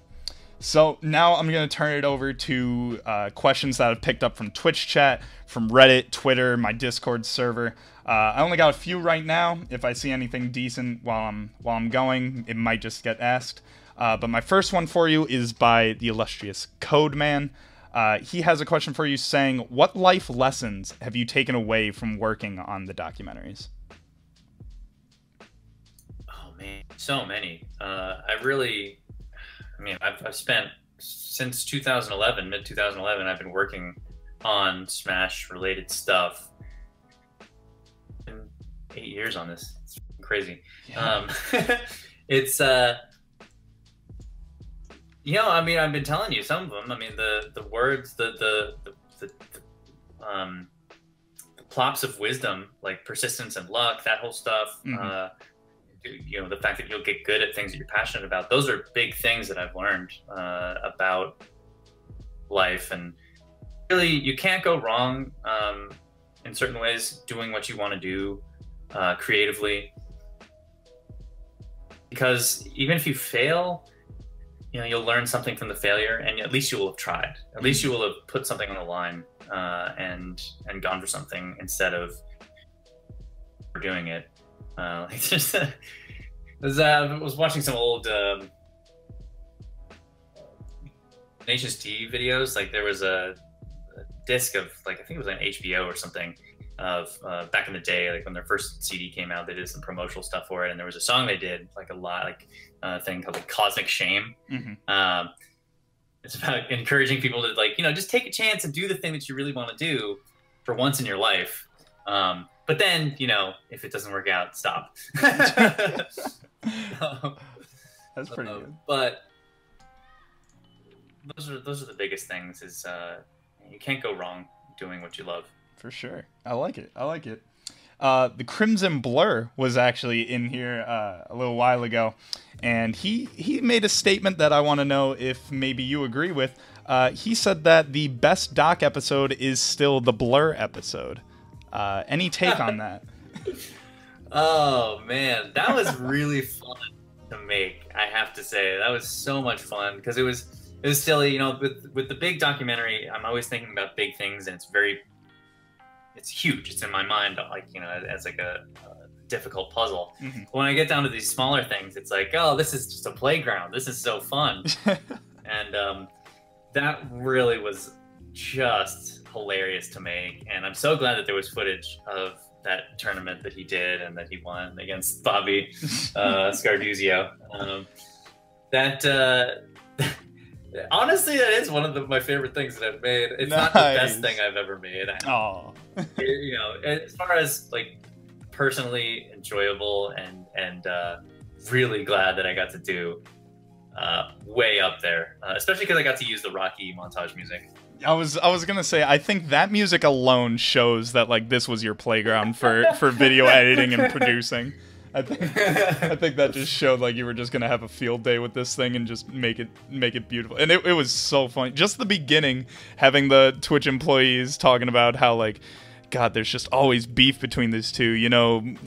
Scar laying down the facts and the passion of who he is. Blur saying, "Oh, I'm gonna force stalk you." Scar saying, "I'm gonna kill your family." Like, oh my God, I was crying laughing at that the first time. Yeah, they were really great, man. They really rolled with it. They were great acting at the Twitch office. Let's go, guys. Good stuff. Vianney, I hope I'm not butchering that too hard, but Vianney was asking, and I think you actually touched on this as this question was asked, but I'll state it again anyway, and we could talk a little bit for a sec on that. He was asking if it's going to be on Netflix, and I know you were just saying how the goal is to definitely release both on Netflix if you're going to do it at all, like have the original and this one. So I guess not even making this a question, this is more of a you're definitely working on that, or you really want to work on that? really had I had my goal for the first documentary was to get 100,000 views. Yep. And I think I did pretty well. Yeah, beat that with 20 mil. Yeah.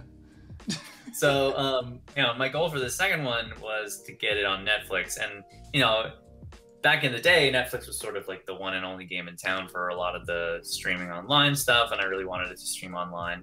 Right. Now there are a lot of other places, like, there's Amazon Prime and there's Hulu and all these places. I still have my heart set on Netflix just because, it means a lot to me. And funny enough, like, I have one of my best friends from high school, his dad actually was a co-founder of Netflix.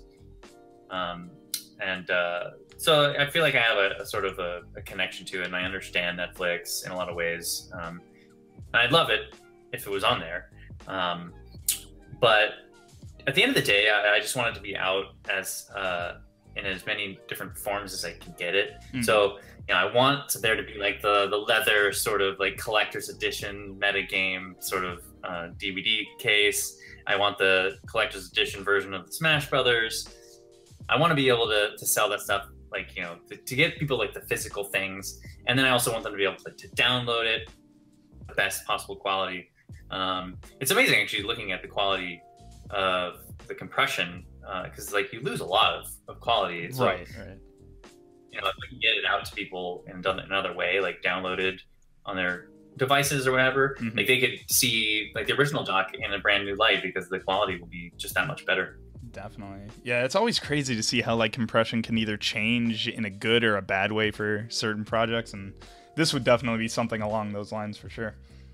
I think I was just gonna say that to that point exactly, that I'm not at the distribution phase yet, but Netflix is my goal. That's definitely there. That's awesome. I look forward to it for sure. That's going to be the only reason anyone renews their Netflix subscription. Let me tell you that. If you tell them that, then they'll probably get it. So they definitely would. Imperial Lotus was asking, and I think this could be a good suggestion. How about live streaming the doc when it's released? Did you ever think about doing that on your documentary kid Twitch?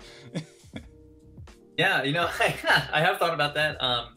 Definitely, I want the premiere to be really special. Okay. And I have actually talked to, without saying anything definitively, because a lot of this stuff is still up in the air. But I've talked with Summit maybe, because I love their production. I really love what they did with this most recent summit.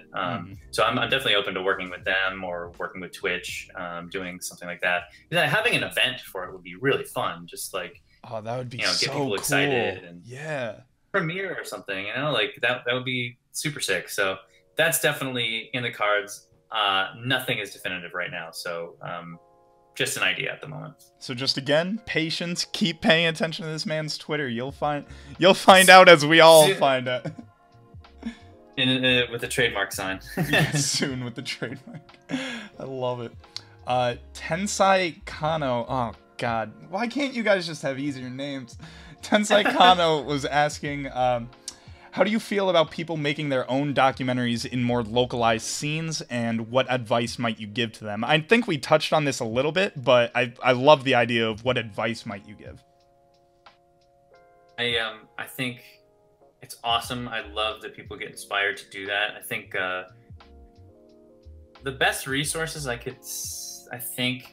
least for me, like I really appreciated Robert McKee's Story. That's a book about narrative storytelling in general that applies to like script writing specifically, but really anything to do with like video or film or anything in life really where you need a narrative and you want to kind of create it right. That's a great place to go.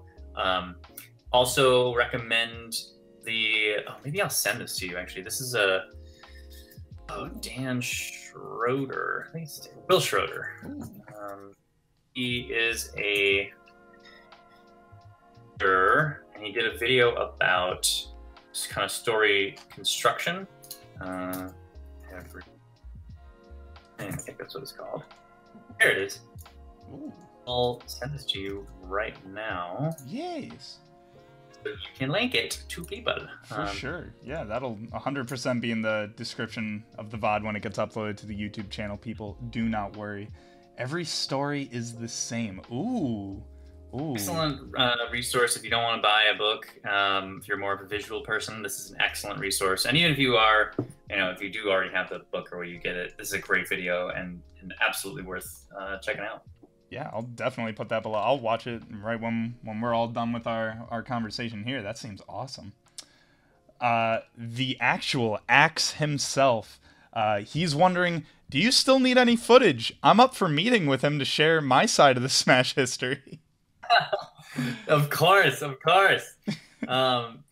mean, I love, and like I said before, I freaking, I love the potential stories and stuff that Axe has and that AMSA has and everybody has.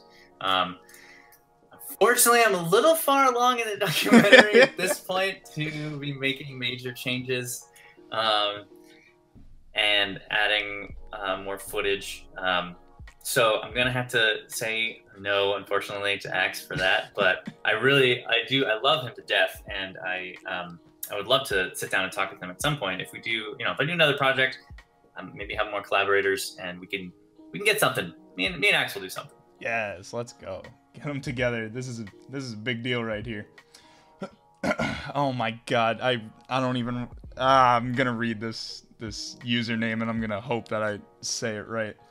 Napkins seat my butthole, or napkins eat my butthole. I'm so upset. Oh my god, that can be both of those things. It's literally both. I don't know which it is, but I mean, it's a username, and congrats for you for somehow getting that past Twitch mods and them not giving a shit. Anyway, he asked a decent question too. Like, I can't be too mad.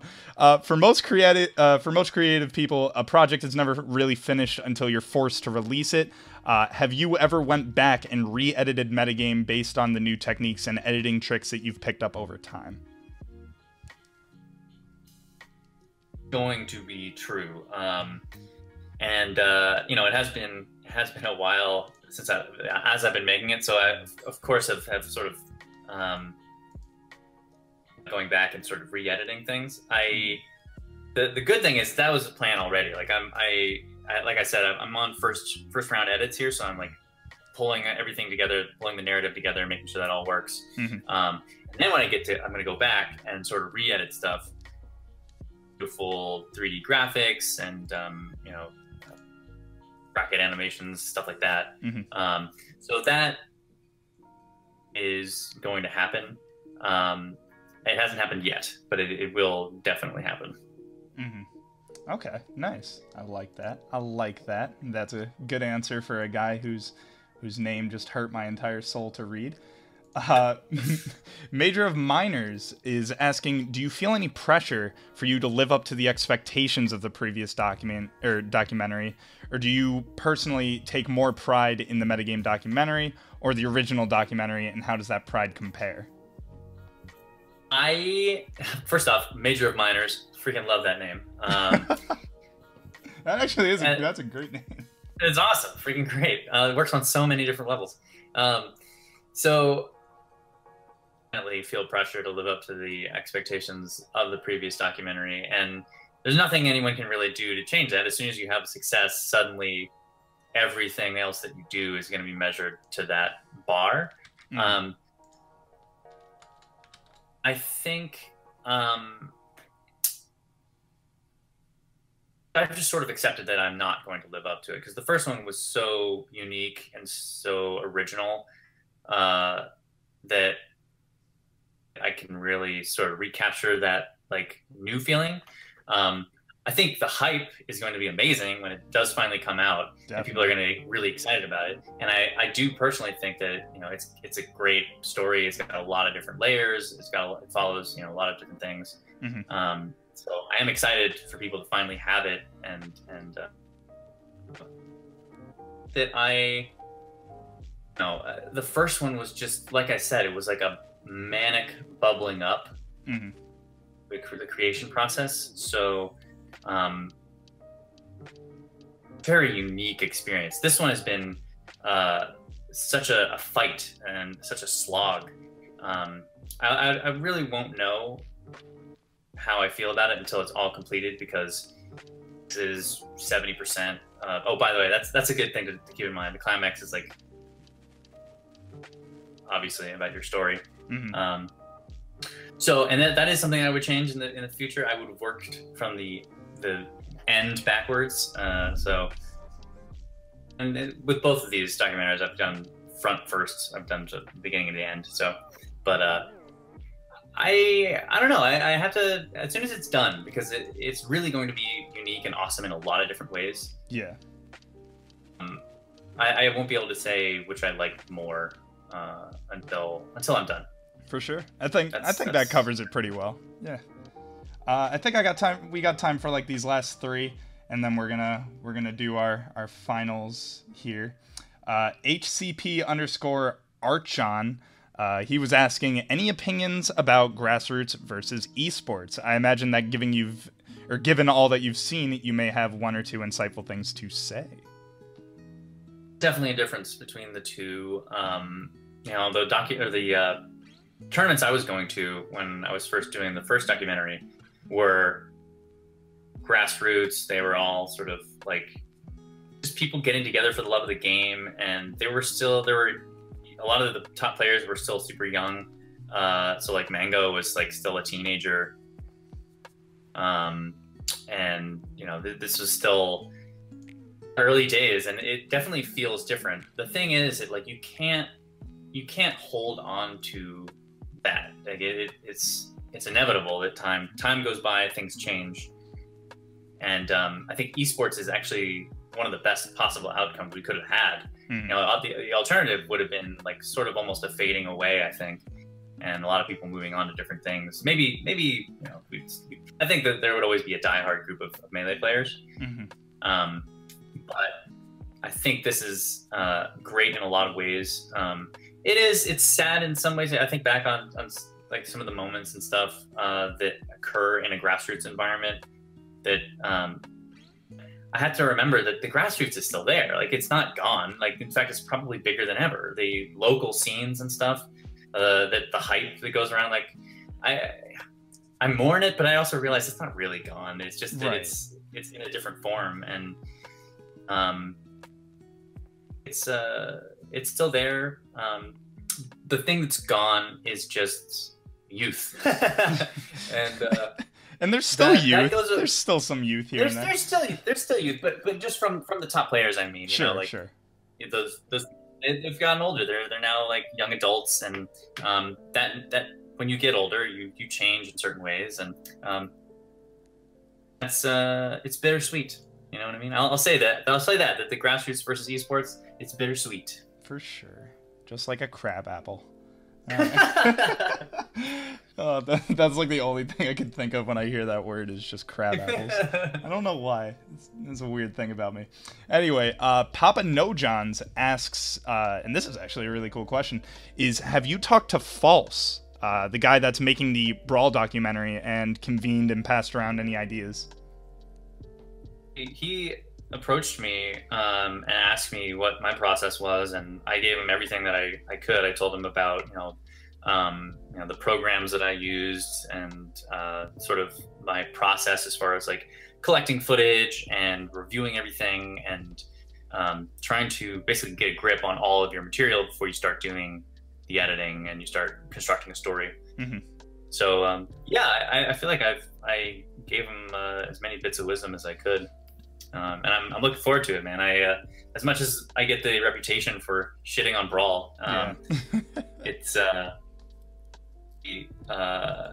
got a history. It's got a story. It's got a history. Yeah. It's definitely got a history. And one of the most insanely intense moments I've ever seen in Smash was Salem versus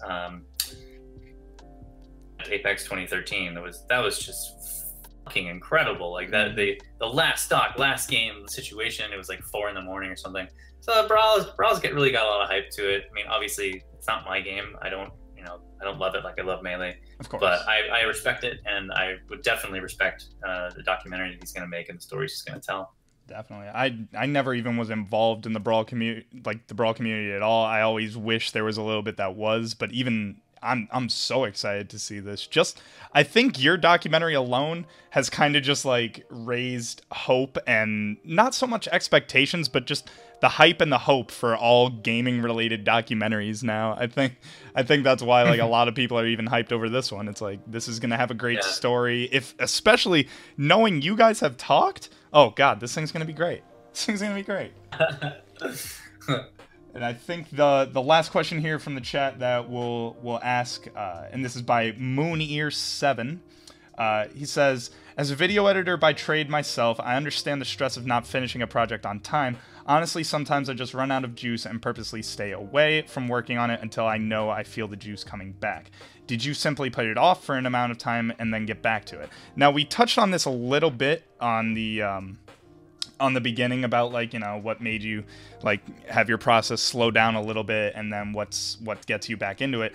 And I think this question could be adapted and changed a little bit just to say sometimes things do make you run out of juice and just run out of reason to work on something.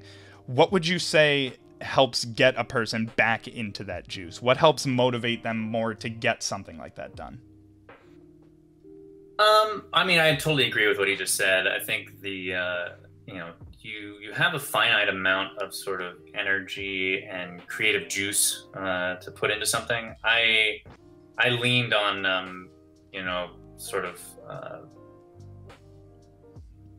you definitely have to take breaks. You absolutely have to take breaks. But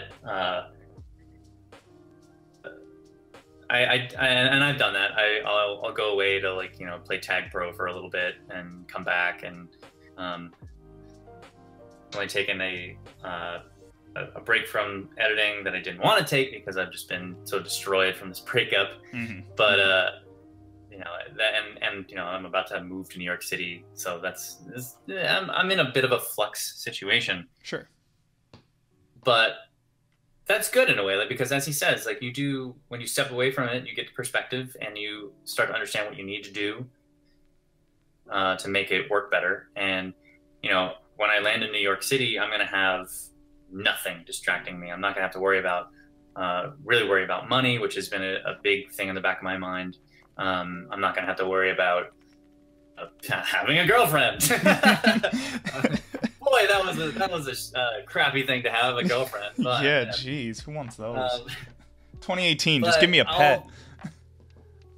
All of my effort and thinking is going to be just revolved around making it great, and so I am excited about the time and the space that I'm going to be having to really do that, so that when I do let it out there, I'm going to be proud of it, and you guys will all just love it.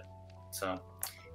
I'm excited. And, you know, the funny side effect of having this going on as long as it has is, like, the era that I'm concentrating on is now, like, about as far away, you know, when the original doc came out, like, actually, the original doc, the era might have been even further away, but, you know, the distance that we now have, people are nostalgic now for, like, the Summer of Smash and, you know, like, back in, like, the early Genesis days and stuff, so that's, a feature in it, and it might get people maybe more excited about it. So that's awesome, dude. I'm basically speechless at this point. We've covered so much that I've just wanted to talk to you about for honestly years now, since you've literally inspired your own generation of Smash players. Whether you know it or not, the Doc Kids generation is a generation of Smashers. It doesn't matter if they watched it. It just means the world to them. I know it meant the world to me, and all we can hope and wait for is this new documentary to be coming out. TLDR for all of you that joined in. Obviously, we don't have a specific release date, but you know what? 2018, this is the year of the metagame. It is going to be an amazing year. We can only hope it's also going to be coinciding with the return of PPMD, Kevin Nanny. Just the dream is there. The hopes are there. Everything, the stars might just align. And I'm out. I got nothing else to say other than where can the people follow you, man? What you might as well plug it, you know? We might as well plug everything. It's been a pleasure, man. I'm really glad I got a chance to talk about a lot of this stuff. Obviously, no one wants to deliver the news that, like, you're going through emotional turmoil and there's more delays. But you know what? Like I said, it might end up being for the better. And no, I'm glad I got to talk with you about a lot of this stuff that you've been curious about. And yeah, if hopefully help anybody else who's curious about wanting to do this stuff and you know, good life advice, I guess. I hope I can give good life advice. Such good life advice, man. Come on. Now you're just humble. Now it's humble brag. Let's humble brag, bro. Well, if you want to follow me, I don't tweet much, but you know, I'm gonna hopefully do that more. That's at Samox_, which I'm gonna change one day. It's such a stupid thing. One day I gotta change it. But that's where you can follow me. The Smash documentaries, obviously on, everybody knows about it, where it is, but that's on my YouTube channel, East Point Pictures, and I have a website, East Point Pictures, which I haven't updated at all in years. But it will be totally different when the new dot comes out, and it'll be full of fun stuff. So I can't wait till that point. I'm so excited, man. I might have said this a million times in a row now, but like, I cannot thank you enough for coming on. This has been such a fun 2 hours to get to talk to you and learn more about you and inform everyone about things that have been going on with you, things that are coming up, and just everything that I'm hoping anyone could have wanted to know. I really hope that we've actually checked every nook and cranny that we actually could. It's been absolutely amazing. Normally I just close it out and I say thanks everyone for tuning in. This has been the Bakery. Good night. But I feel like I wouldn't be doing us justice if I didn't end it with the preview of Metagame from MagFest. So everyone, I hope you enjoy it. I'm gonna let this roll, and I hope you all have a fantastic night. Again, Samox, thank you so much for making my day, for making this an amazing season finale. The Bakery Season 2 ending tonight, Season 3 coming at you soon, and thank you all so much for also being here. This has been the most amount of people we've had in this chat, the most amazing questions being asked, the most just...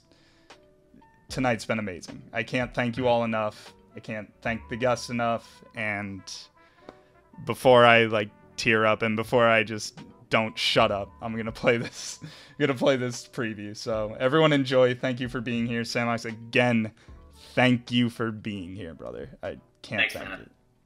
Appreciate it.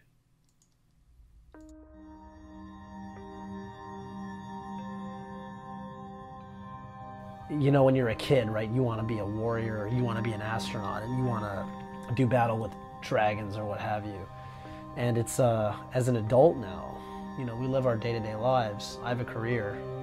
But at the end of the day, you know, I think deep down we all still kind of want to do that crazy thing we wanted to do as a kid.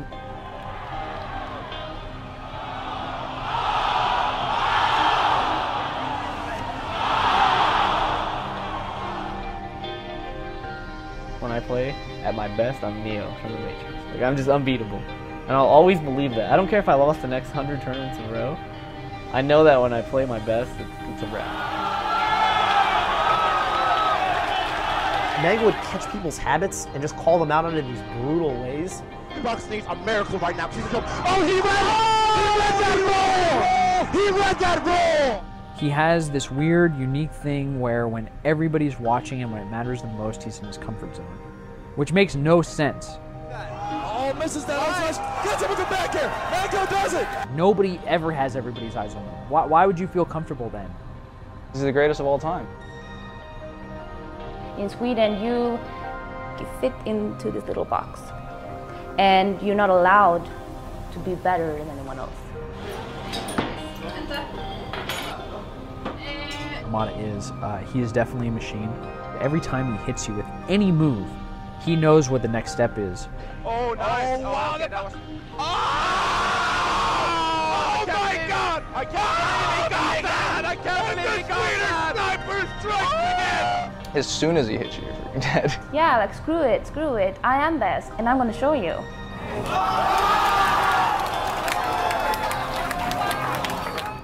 6.5 years of work, I finally made it. When you lose a big tournament, you're just sad for like 4 months, and it's all you think about. There was like something holding me back. I felt like chained. PP, I think, had like the least access of any of the top players. Yeah. I mean, he was in where? Where does he live? North Carolina. In addition to being depressed and suicidal, my parents were telling me you know, you just really messed this up and just cost us so much money. Smash was all I had. Coming out of the woodwork to win a major, a national, is not something that you see. You break your wrist, no one says, oh, well, you're still gonna go, right? You're gonna compete on it anyway. It doesn't matter. I'm going, you know, I'm gonna get whooped. This guy's not gonna come 3-0 me and take my crown. Like in the same, I'm like, no, wait a minute. Like, I don't like this. Am I ready to do this again? Like, I was like, yeah. Like, it's like, whatever. Like, I'm not gonna go out like a buster.